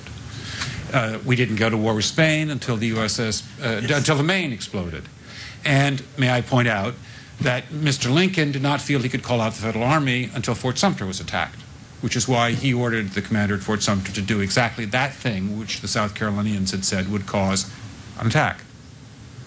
So if, in fact, the Iranians aren't going to compromise, it would be best if somebody else started the war. One can combine other means of pressure with sanctions. I mentioned that explosion on August 17th. We could step up the pressure. I mean, look, people, Iranian submarines periodically go down. Someday one of them might not come up. Who would know why? We can do a variety of things if we wish to increase the pressure. I'm not advocating that, but I'm just suggesting that this is not a either-or proposition. It's just sanctions has to succeed or other things. We are in the game of using covert means against the Iranians. we could get nastier at that. Okay, let's stop right there. I don't want to insult women and call this guy effeminate, but I noticed in history, it's always these guys that have never probably been in a fist fight, never been in the military, never seen people die. They're always super wimpy people, where even crooks in the past in history would do this in a secret room. These guys are so arrogant, they're waving it around in front of everybody. Just like I saw Chris Matthews talk about staging 9/11 a month and a half before 9/11. He said big buildings are coming down. He had the heads of the Hart-Rubin Commission from the CFR on there. They were bragging about how America's about to change and laughing and celebrating it. You just saw Patrick Clausen do that. And Dr. Roberts, I mean, what do you make of this Byzantine, effeminate character up there showing off in all the tough guys, giggling and laughing about starting a war whose other people's sons are going to die in? Well, he's an Israeli operative who wants to get rid of the support that Hezbollah has so that Israel can occupy southern Lebanon and get the water resources. And he's up against the American military, which understands that attacking Iran is not a 3-day war or 6-week war, but a really serious thing. And the whole lid in the whole area could blow off. And once Iran is attacked, then we are in direct confrontation with Russia and China. And so the U.S. military or the majority of the top people have made it clear they're not interested. The U.S. military is already fighting Russia in the proxy war in Syria. But they don't want to be. No, I agree with you. I agree that they know. That's why Dempsey came out a month ago and said, don't blame us if Israel attacks. So if they don't want to be at war, and of course Obama has not been too happy with Netanyahu forcing him into a position against Iran. So I think that there's still some intelligence there that realizes this is not a good move. And so this guy is trying to create a situation around that. And of course, there is, as you have emphasized all your career, a secret government, something that's down below the surface. And they can conduct these types of operations regardless of the president or the Joint Chiefs or even the CIA. And this sort of dark government, or whatever you want to call it, is there. And so this guy's talking to them. He says, go on and start it. We don't care what the president thinks or the Joint Chiefs. We've got to serve Israel. We've got to get rid of Hezbollah's supplier so that Israel can get the water resources of Lebanon. And that's what he's doing. He's talking to the dark government, the people that can pull off things like 9/11, for example. Yeah, that's what Steve Pachenik says. He says that it will destroy Israel, and he's Jewish, if they launch this. I just don't want World War III. And nobody does. Nobody does. And the people who are willing to take the risk for their own personal agendas are the ones that will give it to us. Sure, we'll take Richard Pearl. It was in the New York Times that he walked up to a group of reporters, good-looking reporter women, and thought you pick up women when you weigh 400 pounds and have giant black circles around your eyes. He thought you picked up women saying, I launch attacks, I kill people. And they were all creeped out and walked away, and that was in the news. But, I mean, it's a bunch of creepy, wimpy weirdos, academics, who think it's real manly to sit there. He's not an academic. He's an Israeli agent. No, I understand that. But what I'm saying is, well, still, they're a bunch of effeminate academics. And I think they're crazy. I think they're very dangerous people because the only concern is them. No other concern. So really, how does Israel think they're going to get out of a war with Russia? That's Armageddon. Well, you know, it's not Israel. It's the prime minister. You know, he's got a lot of opposition from his own military, his own intelligence service, from the opposition party, from Haaretz, the newspaper. The question is, how does somebody so out of tune with the intelligent part of the population get in office? And why is Ahmadinejad making statements like, you know, the state of Israel is going to be wiped off? Why is he jumping up and down, adding to this rhetoric? I think just because people are competitive and he gets tired of being having Iran unjustly accused and threatened and accused and threatened and accused and threatened. And so I think he's... No, that's it. The Iranians are just ready for a fight. They don't usually start fights, but they will. Look at 1 million of them fought the U.S. proxy Iraq to a standstill. They got a lot more high-tech weapons now. They're gonna start a war with Iran. They're going to blow stuff up and blame it on Iran. And they're going to try to come arrest all of us. And this is the takeover, Doc. Well, I think in many ways it'll backfire on them, and when they start the war with Iran, they'll really have their hands full. I don't think they'll get around to us. No, I agree with you. I know this is hubris. This is 10 times Hitler going into Russia. Right, you got it. This is Barbarossa squared. Hey, great job, Dr. Roberts. Let's go ahead and give out your website. It's amazing, paulkirkroberts.org. Thank you for your tireless work and courage, sir. We salute you. Salute you, Alex. Thank you. Thank you, sir. What an amazing person. Big news, that video's up at Infowars.com. That's scary, man. I got children. And I got some effeminate twit up there going, we'll get evil, we'll get nasty. And it's like, man, come on, bud. You really are a joke if you weren't so evil. We'll be back with our next guest where they're gassing people in hospitals. Yeah, wait till you hear this. Breaking news. Their press release just went out last night. I was aware of this report a few months ago through one of our auxiliary reporters, David Knight, who were very close to getting to move down here to Texas from North Carolina to work with us here because he's got decades in TV and news and reporting. And he was giving us intel on a lawsuit that was going to be coming out, and it's ATI files suit to stop illegal EPA human medical experimentation. And I've got the lawsuit here in my little hands. We've got a story by Don up at Infowars.com breaking all of this down with links to their press release. You know about radiating thousands of little kids in secret Department of Energy tests. You know about injecting black men with syphilis and how they had meant little kids. You know about sterilizing the troops. You know about all of this stuff that's gone on. We've had eugenics before in this country. People had to wake up to it and say no. It's been bad before. But the federal government, who's named in this, United States Environmental Protection Agency, they've been caught doctoring studies, you name it, doing tests, before giving foster children high levels of pesticide to then ban pesticides, cooking things. Well, this time, he joins us now to just give us the basics. Then we're going to break. 30 minutes coming up. We appreciate him coming on a little bit later. Apologize for that. We got stuck with Dr. Roberts covering big world news. But this is new human testing, really deadly testing, pumping gas into a hospital and not telling people what was happening. And David W. Schnare joins us. He's a lawyer, George Mason University School of Law, Environmental Management, University of North Carolina, MS, Public Health, Environmental Science. I'm not going to go through it all. Bachelor's degree, chemistry, math. I mean, it just goes on and on. He is heading this group up and exposing something huge. So thank you for joining us, sir. We've only got about 3 minutes before we go to break. Just give us a basic boil down of what you're about to get into in the next hour. Be happy to, and thanks so much, Alex. The Environmental Protection Agency has been conducting tests, human experiments on folks by piping diesel fumes straight out of a truck through a pipe. They mix it with a little air, and then it goes into a little chamber. We might just call that a gas chamber, because that's what they call it. It's a small room. People sit in there for 2 hours and breathe these fumes. The question is this allowed? Is EPA even authorized to do this? And if they were, did they do it properly?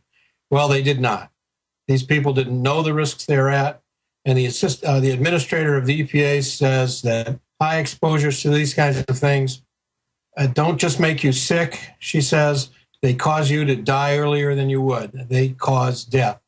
So that's the problem we're seeing EPA doing, and that's the concern we have that we're trying to stop. Just incredible. They would tell troops, hey, we're going to test the flu on you and then nerve gas them. It's always, hey, be part of a test on air quality, and they pump in gas. Anybody knows pumping diesel into a room will kill people. We're about to go to break in a minute and a half, but tell people where this happened. EPA has a facility on the campus of the University of North Carolina in Chapel Hill, and they use that facility for a number of their air pollution tests. Now, I want to make it clear, this is not the kind of experimentation that EPA should be doing, but it might be the kind of experimentation the National Institutes of Health might do if they had informed the people that they did not properly do, and no one should have been doing it. We know in this country, experiments on humans must be very carefully controlled. And one thing you do not do is put them at this kind of risk. Well, that's right. Everybody gets up in arms about animals. You know, the shampoo has a little bunny rabbit ear saying wasn't tested on animals. What about humans? Who stands up for us? Big Brother, mainstream media, government cover-ups. You want answers? Well, so does he. He's Alex Jones on the GCN Radio Network. And now, live from Austin, Texas, Alex Jones. We're joined by Dr. David W. Schnare, as a fiscal conservative, small government, free market environmentalist. We'll get more into his bio in the next segment and recap everything. This is a short segment, long segment coming up, Doc. How did you discover that the EPA was doing this? Because I know there's a whole other area to the story. And basically they were trying, because I've read over the lawsuit, but to rig things to then restrict cars, right? So, I mean, they're doing this testing so they can then demonize, what comes out of a tailpipe, period, right? Well, one of the biggest problems is we have no idea why they're doing the testing. They claim that they're doing it to try to find out knowledge about air pollution. But in fact, this kind of testing is not authorized by the Congress. We learned about this, or I learned about it, when a colleague of mine and a fellow member of the American Tradition Institute, Steve Malloy, called me up and he said he had been following this issue for a very long time. And what was amazing to me, Alex, he talked about what was going on, and I just shook my head. I couldn't believe him, because I'd worked for EPA for 33 years. This was my life's work. I spent a lot of time trying to protect human health and the environment, to try to keep people safe and try to do the right thing. And what Steve was telling me just was unbelievable. And then I thought, well, it's all right. We do have protections. I'll look at the law. I'm sure there's a way that the law would allow some of this. And I did. I looked in greater depth than I'd ever looked at before with regard to human experimentation. And the bottom line is Steve was right. EPA was wrong. They're doing something that should never be done, should never have even started. And it's not around the edges. We're talking about taking human beings and exposing them directly to diesel exhaust coming directly out of a diesel truck.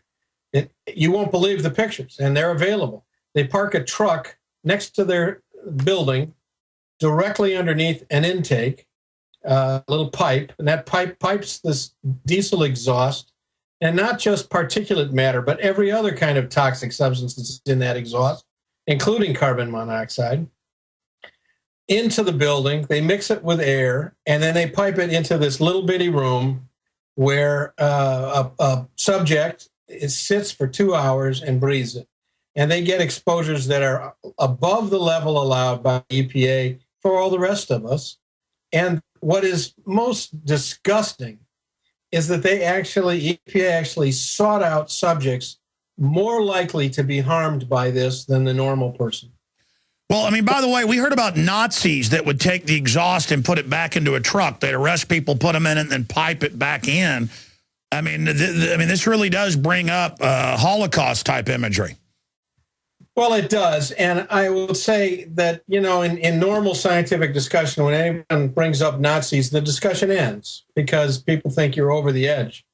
But the reality is, and EPA and the University of North Carolina, in their own statements, explain that the rules associated with human experimentation begin with an understanding that this is what the Nazis did and we won't do it again.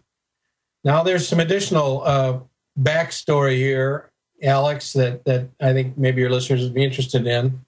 Steve Malloy's uncle was in a concentration camp, and because he wasn't able-bodied, his job was to go around the camp every morning and identify those people who were too sick to work.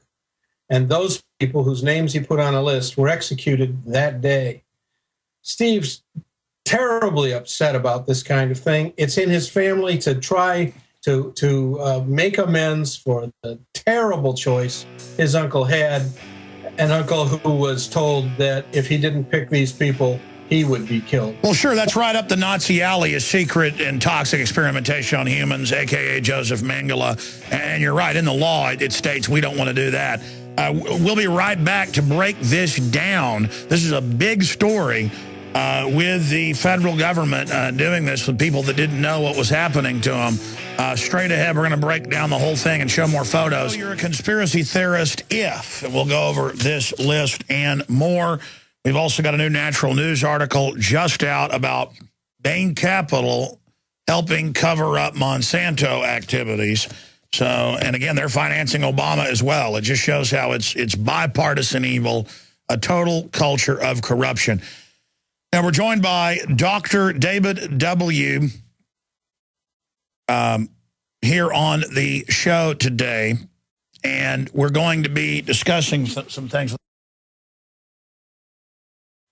We're going to be talking to David W. Schnare here in just a moment, and I'm here digging out the press release here that I have in the stack of Dr. Schnare. They have filed this lawsuit. If you're watching at prisonplanet.tv, you can see it.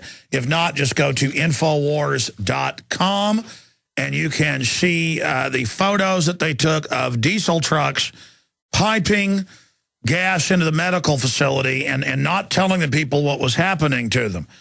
And this is just absolutely amazing. The lawsuit is the American Tradition Institute Environmental Law Center versus United States Environmental Protection Agency and Lisa P. Jackson, administrator. And David joins us right now. Dr. Schnare, let me just read his bio before we get back to him, is a fiscal conservative, small government, free market environmentalist. He worked for 35 years at the EPA. He earned his Ph.D. in environmental management and his Master's of Science in Public Health from the University of North Carolina at Chapel Hill, and his J.D. Cum laude from George Mason University School of Law.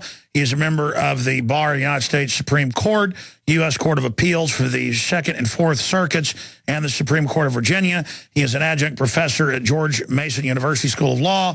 He serves as the director of the Center for Environmental Stewardship at the Thomas Jefferson Institute, Virginia's premier independent political public policy foundation, director of the Environmental Law Center of the American Tradition Institute, and director of the Free Market Environmental Law Clinic. That said, he's a real expert from the law, from the environment perspective. You see, he is really perfect to be able to expose what's happening here. So start over. You've got the floor. I'm going to shut up now, Dr. Schnare, and break down how big this story is. Again, ATI files suit to stop illegal EPA human medical experimentation. We have the photos, everything of this. It's just par for the course, but this stuff's still going on. This is what we think of as the old experimentation, and exactly where this is going. Because if they get away with this, and thank God you discovered it, you and your team, then who knows what else is going on and what's coming next, Dr. Schnare? Well, Alex, let me just start out by saying that I'm not a conspiracy theorist. I am a skeptic because I'm a scientist. But this is not about some notion that there's an evil force at work. What there is let's put it this way. EPA has lost its way. EPA has lost its way in many different ways. And the EPA of today is not the EPA that I knew when I was there, and especially in the early days when we were trying to help clean up the environment and protect public health. There comes a point in time, however, when not enough management, not enough oversights being done. And that's what happened here. Indeed, the whole issue of even using data from someone else that came from human experimentation has been a controversial issue that under President Clinton, under President Bush, we didn't do. The agency didn't accept that data and didn't use it. And in time, people who had done this kind of experimentation, specifically folks who made chemicals, herbicides, and pesticides, said that they were willing to do the experiments and allow EPA to use that data to show that their stuff wasn't very dangerous. Well, indeed, they did that kind of work. Indeed, the agency looked at it and said that the work was done properly, the people were informed properly. But Congressman Waxman and Senator Boxer looked at this and said, this is nuts. You can't do this stuff. Wrote a lengthy report saying this is not appropriate. But it went to court, and the court said, look, EPA, if it doesn't want to use it, doesn't have to use it, but it has to make that decision through a regulatory action. And EPA hadn't regulated it. They're doing what they've been doing more recently, which is just by fiat deciding to do things without following complete processes. Well, one would have thought at that point that EPA would have gone ahead and written a regulation, but they didn't. They just ignored it. And that sent a message down the road. And some of these scientists who didn't have anything better to do, or who wanted to work in this area, or who had a brand new shiny facility that they could use to test human beings with, took it beyond the line. They imposed risks on these subjects without telling the people that this stuff can kill, that it can cause cancer, that it is, according to the administrator of the US EPA, the cause of 1/4 of all death in the United States. And so we look at this and we say, well, look, the science on PM 2.5 is a little bit hokey, but you don't fix it by putting human beings into a gas chamber and piping in diesel fumes just to find out how sick they'll get. That's not allowed. Well, by the way, I've seen people arrested and put in Pier 57 during the RNC in 04. And then we saw it happen everywhere else, where they will go and get an old facility and then they come and run buses the whole time just to make everyone ill. I mean, to say, not conspiratorial. Doc, I know you're a smart guy. Do you know how many thousands of secret tests have been declassified, many of which were lethal against foster children, you name it? Just 6-7 years ago, New York Daily News showed where the government and other groups were contracting with CPS to deliver 7- and 8-year-old children to facilities to have pesticide tested on them until death. Now I know you may not be aware of that. I can send it to you if you'd like. I mean, this is a long-term deal going on in this country. I mean, I'm sure you heard about black men and syphilis and things like that, injecting them or whatever and letting them have it for 50 years. But I mean, this is all just the tip of the iceberg. And I would imagine that your investigation, if it spreads out or you're able to get any traction with this, you're going to find there's other stuff going on. Well, certainly the Tuskegee incident down at the Tuskegee Institute, where black men, African-American men, were exposed to syphilis and then were never treated, is a perfect example of where the U.S. government fell down on its responsibilities. And the sad part of that was that these men infected their wives, their children got infected, and even when penicillin was available and they could have been completely cured, that public health service activity went on. It went on until it was exposed. Once it was exposed, it was stopped immediately. And it was on the basis of that the laws we have today were written. But those people were Joseph Mengelas and should have been executed so they wouldn't keep doing this stuff. I mean, my dad's professor, the head of a major department at UT, because my dad was top of his class, called him and a few others aside and said, by the way, we're eugenicists. So, I mean, you've got a doctorate in science and things. You're a lawyer. I mean, you never ran into the eugenicists, the anti-human crowd, when you were at the EPA? I have to say that my colleagues at EPA, my colleagues at the University of North Carolina, if they understood what was actually happening, would just abhor what was happening.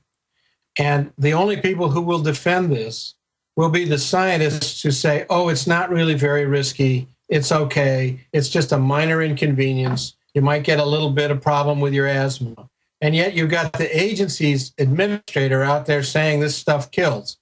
The problem we have is a lack of supervision at the agency, a lack of honesty amongst these scientists, and that's where those problems always start. Well, where's your lawsuit going then? What are you hoping to do with this? Well, we're in the Eastern District of Virginia, and we are going to, and we're there because, among other reasons, it's called the rocket docket, Alex. It means your case goes forward very quickly. They adjudicate with speed, and we want this stopped.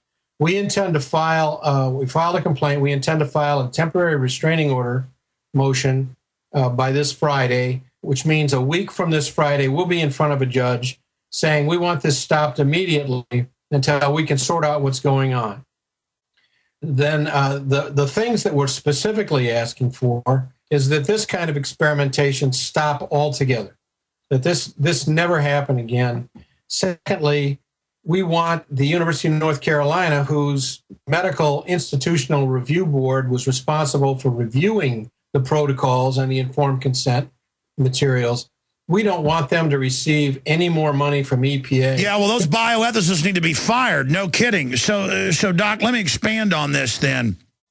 Look, the only moral human experimentation is if someone gives full consent. That's why the classic thing is scientists test stuff on themselves. Okay, that's your business. But the key here is what you're saying in the suit and what they admit. They were not telling these people what was happening. So I think they should be criminally charged when all this is vetted and totally proven. I mean, how about the Tuskegee people, and how about the folks that did this? How about some jail time so they don't? I mean, why does the scientific community always get away with this?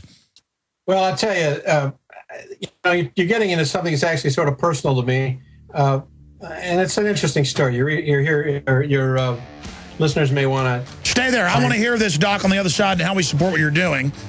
Dr. Schnare is our guest, David W. Schnare, and we're going to give you the websites so you can go there and see it all for yourself as well when we come back. But I tell you, they are doing important work, and their press release is up at Infowars.com right now. Science is also carrying it. The story is starting to go big. We have our breakdown at Infowars.com, including photos. Okay, Doc, the break interrupted you there. I was saying it's time that people be prosecuted when they do Tuskegee type stuff. And you said, well, this is actually near and dear to my heart. Let me tell you a story. Start over. Yeah, I'd like to share with you the fact that some of this testing is important and it's valuable. When I was a child, and my family had 4 kids in it, and we had some neighbors down the way, a young lady, but I'm not going to use her name on radio, but she was a dear friend. She was a little bit older than me and old as my oldest brother. She died in an iron lung from polio. So when my brother, who at age 6 was asked to partake in the first human experiments using the Salk vaccine, we jumped at it. He did. I'm very proud of him. And out of that came something that put a disease away, just stopped it almost dead in its tracks. That's the kind of human testing that makes sense, that's good, that's well done, and about which we can be proud. But the other kind of testing is wrong.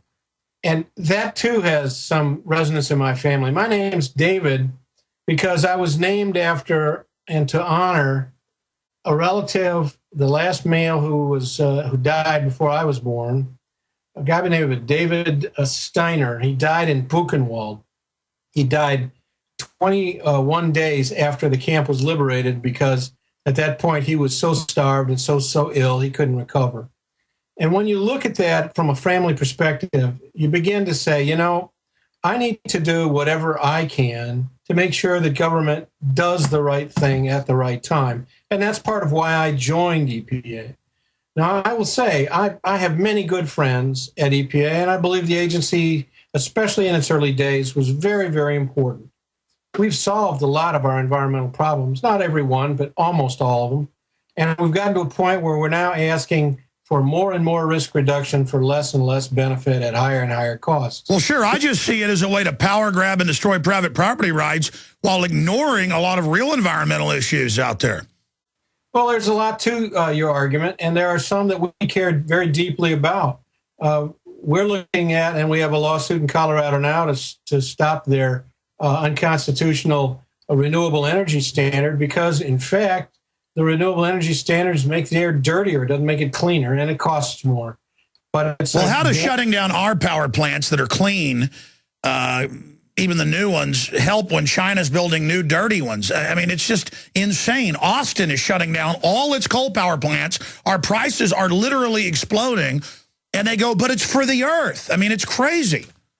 Well, that's another example of the whole climate change issue at which some people in positions of power want to say that the scientific debate's over, but the scientific debate is not over. And, of course, in Texas, you have the problem, and you had it last winter. I hope you don't have it again. where when the gas lines froze up and they couldn't get natural gas to the power plants, you were without energy. That's right. They won't let us use the coal anymore, even though it's everywhere, and they've got systems that make it clean. Well, everybody has to get your story out. Blockbuster, EPA sued in federal court for conducting illegal human experiments. I know your organization is doing a lot of great work. Doc, I'd like to invite you back about the Colorado situation in the next few weeks and to give us an update on this. We've got a minute and a half before break. Anything else you'd like to add? I'd just like to thank you for letting the issue get out.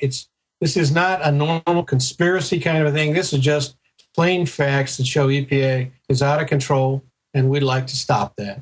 Well, isn't this the kind of thing you'd try to stop when you were at the EPA, would be people sending in diesel gas on people? I mean, it's just crazy. It is, and if I'd known about it then, I'd have raised a ruckus, the likes of which you'd never heard before. What would happen if an employer was putting people in a place like this? I mean, they'd go to jail. Well, it would be handled in the court system in a completely different way, but I assure you, they'd have to justify themselves, and a week from Friday, EPA is going to have to be in court explaining itself to a judge. Well, we want to get an update from you, Doctor. Again, a scientist and a lawyer, quite a combination. Look forward to speaking to you again. JunkScience.com is one of the sites. There's a lot of other, people can read the PR Newswire story as well and see the photos at Infowars.com. Thank you so much for the time, sir. Thank you, Alex. Pleasant to be with you. Pleasure to be with you. Okay, there you go. Great organization there fighting against the out-of-control EPA. Oh, that said the Fukushima radiation was no big deal, but our carbon dioxide is evil that plants live off of. Just amazing power grabs that are taking place right now. Okay, News Blitz. When we get back, federal court backtracks on TSA body scanner ruling. And a lot more straight ahead. I'm Alex Jones, DCNlive.com. We're on the march.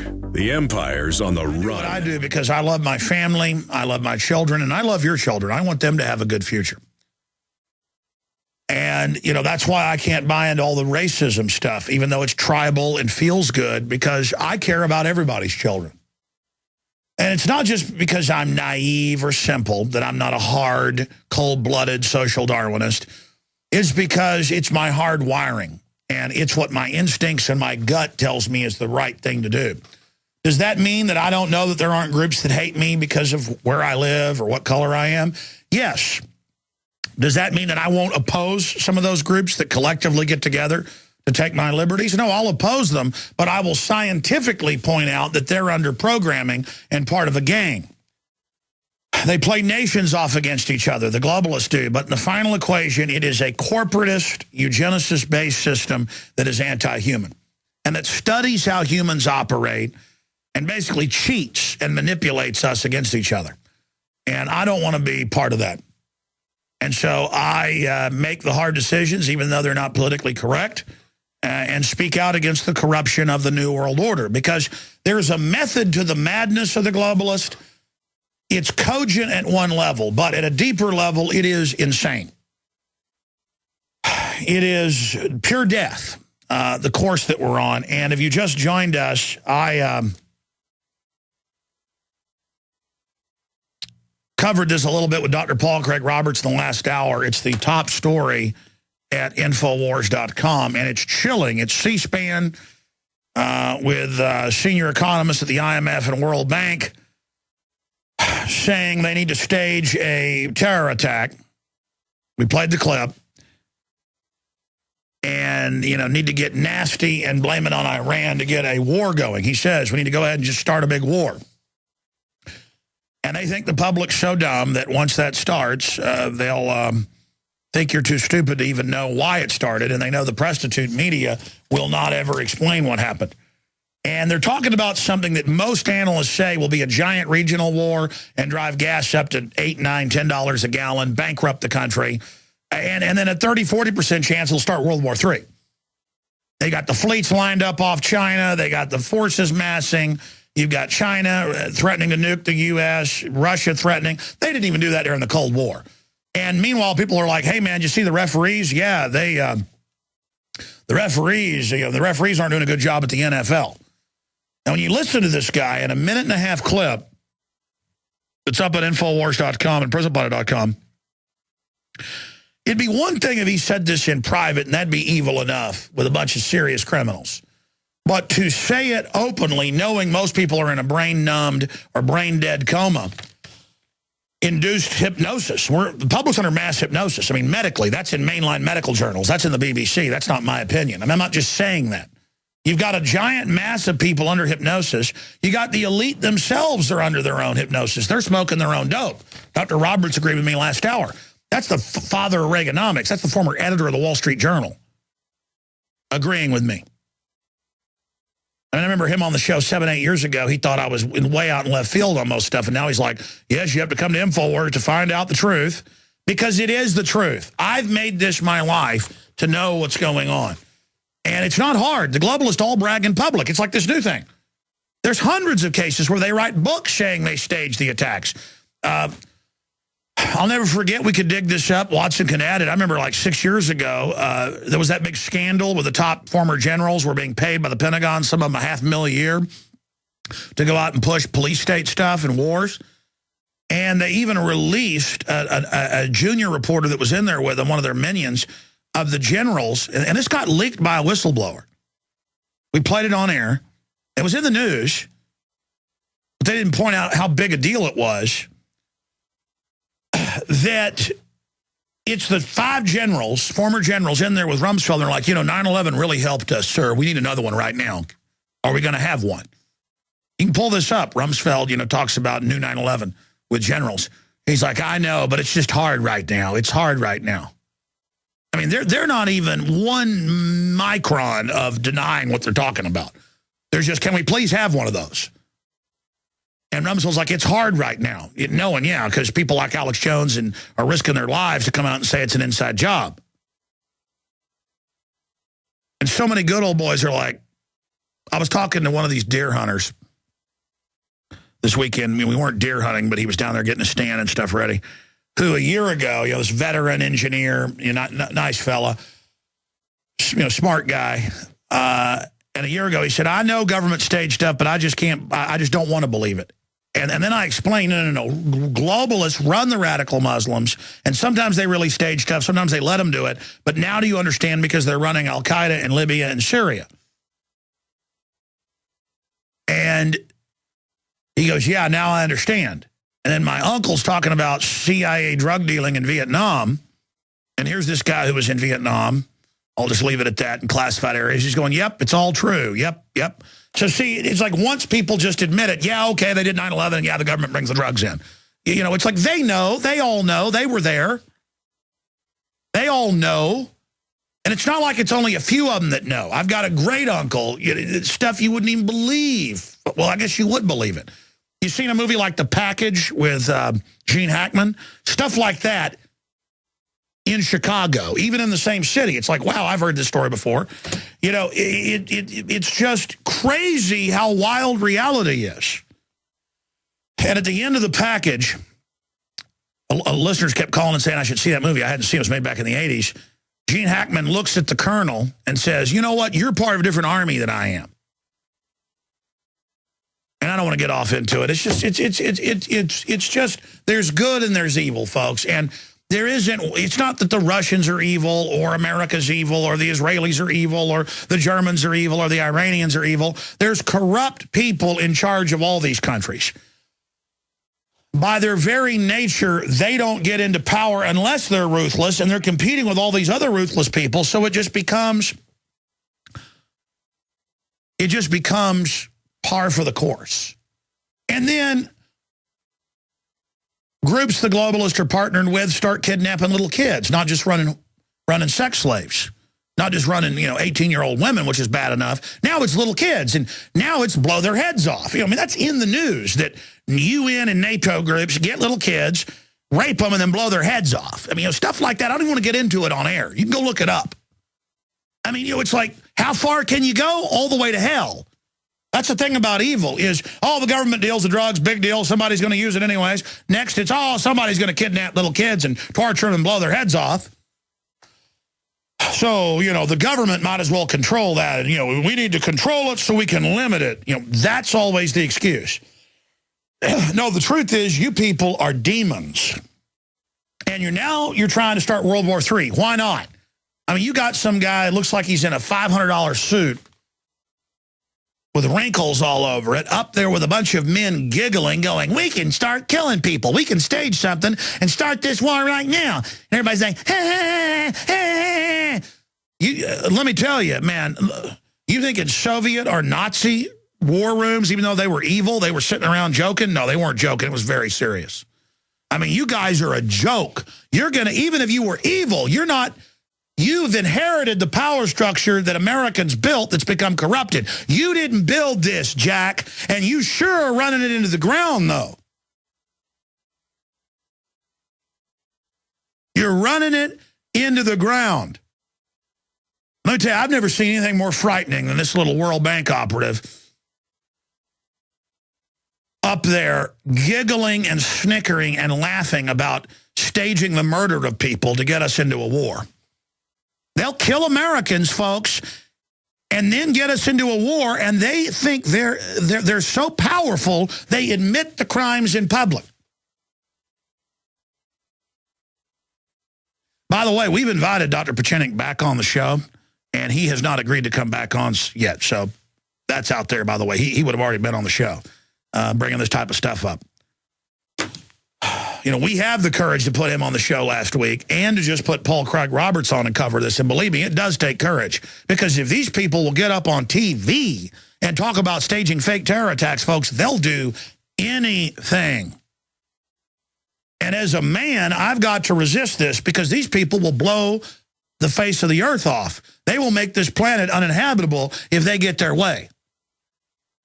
And see, you got to come to that point, folks. You got to get past what your neighbors think. You got to get past even losing your life, because if you're not willing to give your life up for freedom, the tyrants will take over. If you stand down, they're going to occupy. You got to go at this 110%. That doesn't mean recklessly, but you've got to resist it. People got to choose sides. And me, I'm against World War III. I stand with the Pentagon, who's been blocking this Iran nonsense since Cheney wanted to blow up our own ships and blame it on Iran, and that came out in New Yorker magazine. Why do you think senior White House advisors told Seymour Hersh, Pulitzer Prize winner, that? Because they're trying to stop this. The people at the CIA and the people in the Pentagon, there's a fight going on. The real government's trying to stop this from happening. And it's not even because most of them are perfectly moral good guys. They understand, folks, you go shoving the Russians around, they'll have a war with you. It doesn't matter if they're corrupt and falling apart. You go start fights with the Chinese that we've totally built up. And again, it's like the globalists have put Al-Qaeda in charge, and now Al-Qaeda's attacking them. You put the Chinese communists in charge, give them the ICBM MERV technology, Laura Allen Hughes, and now the globalists want to start a fight with them. It's insanity. God.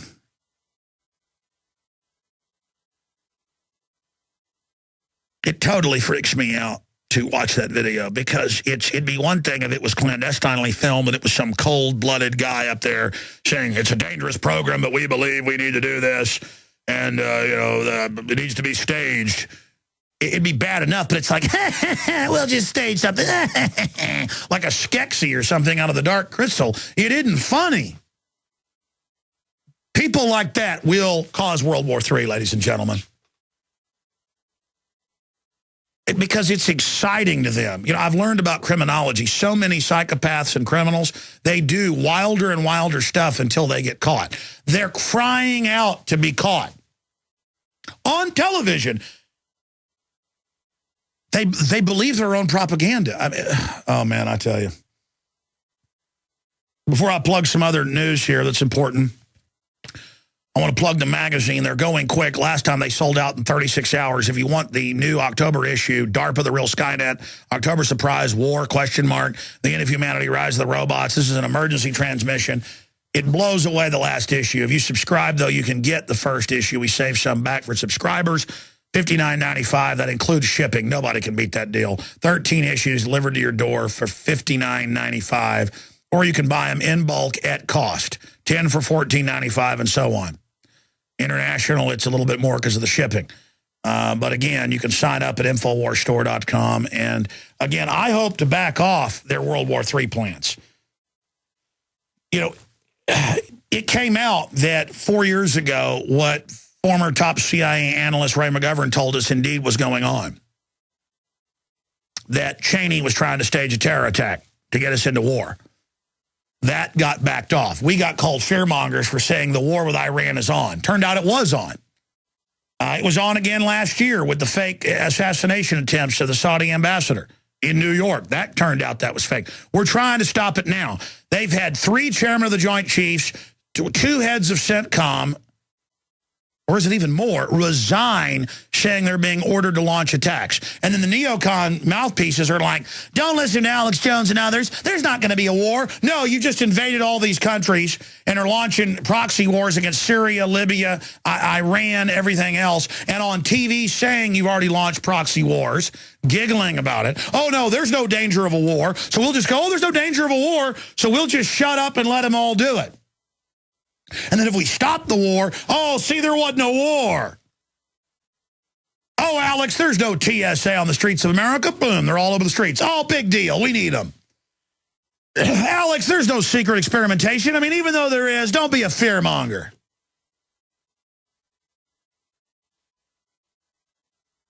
This is what they do to get you to stand down and have learned helplessness and suspended mass psychosis of mass Stockholm syndrome and normalcy bias. And folks, if you don't know what those terms are, you better look them up. Because our ruling elite are like Hitler turning east to go fight the Russians in 1943.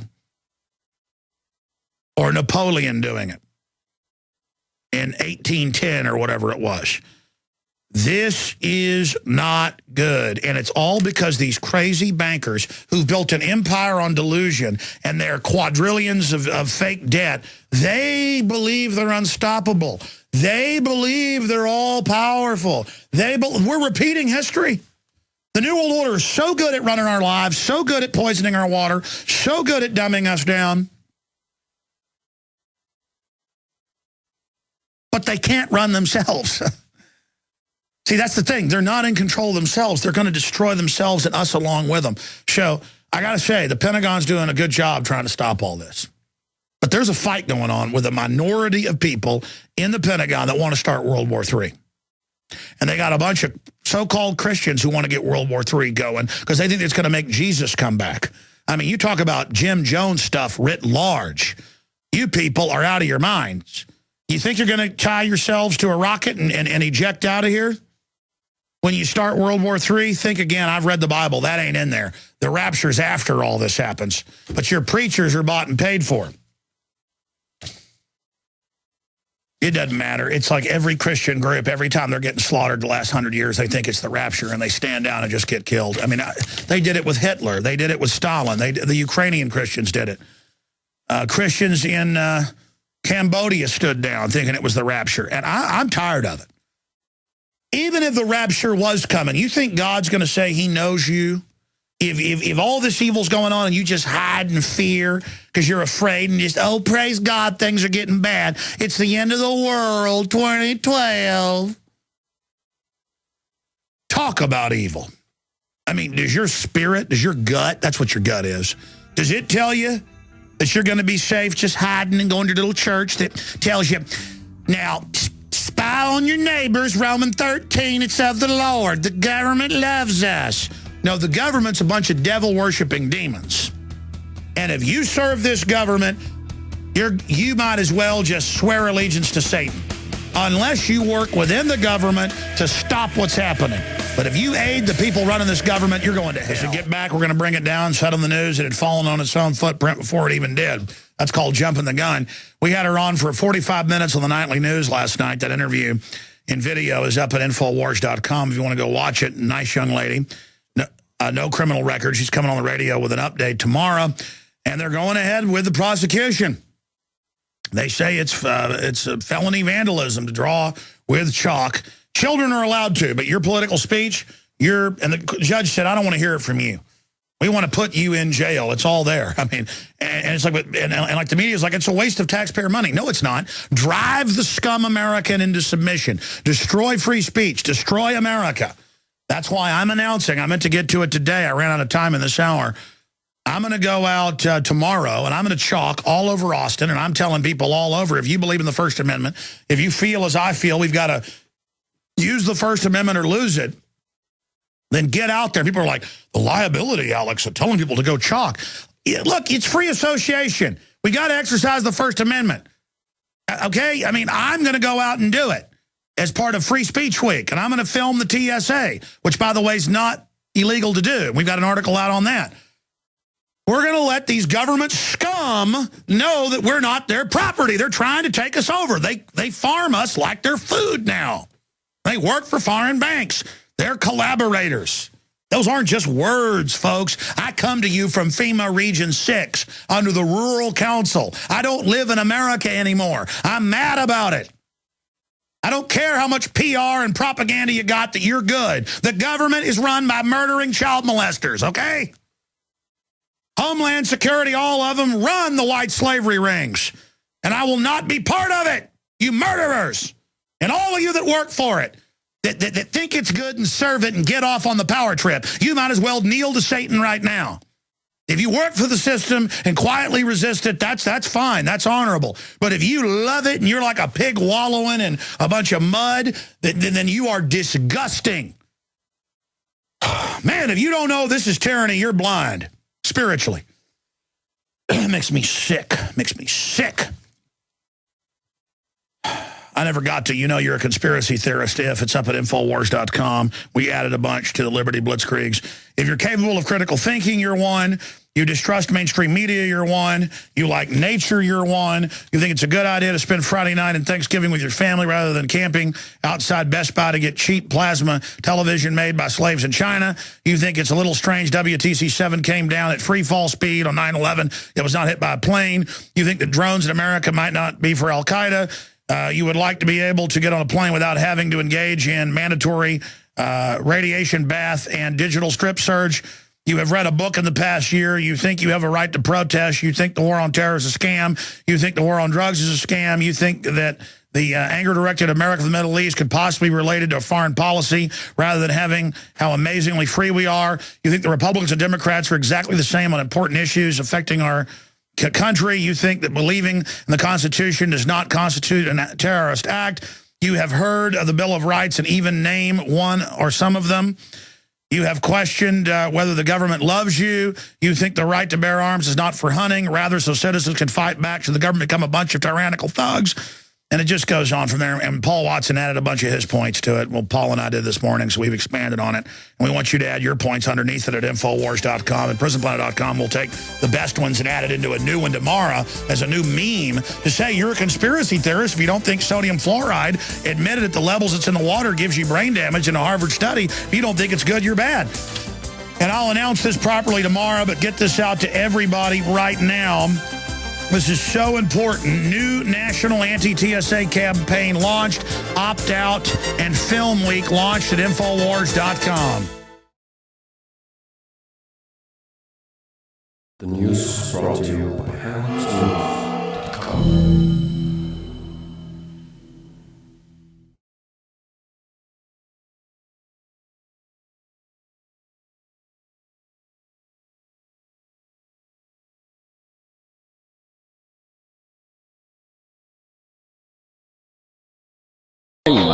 NEWS.com. Visit hangmansnews.com today.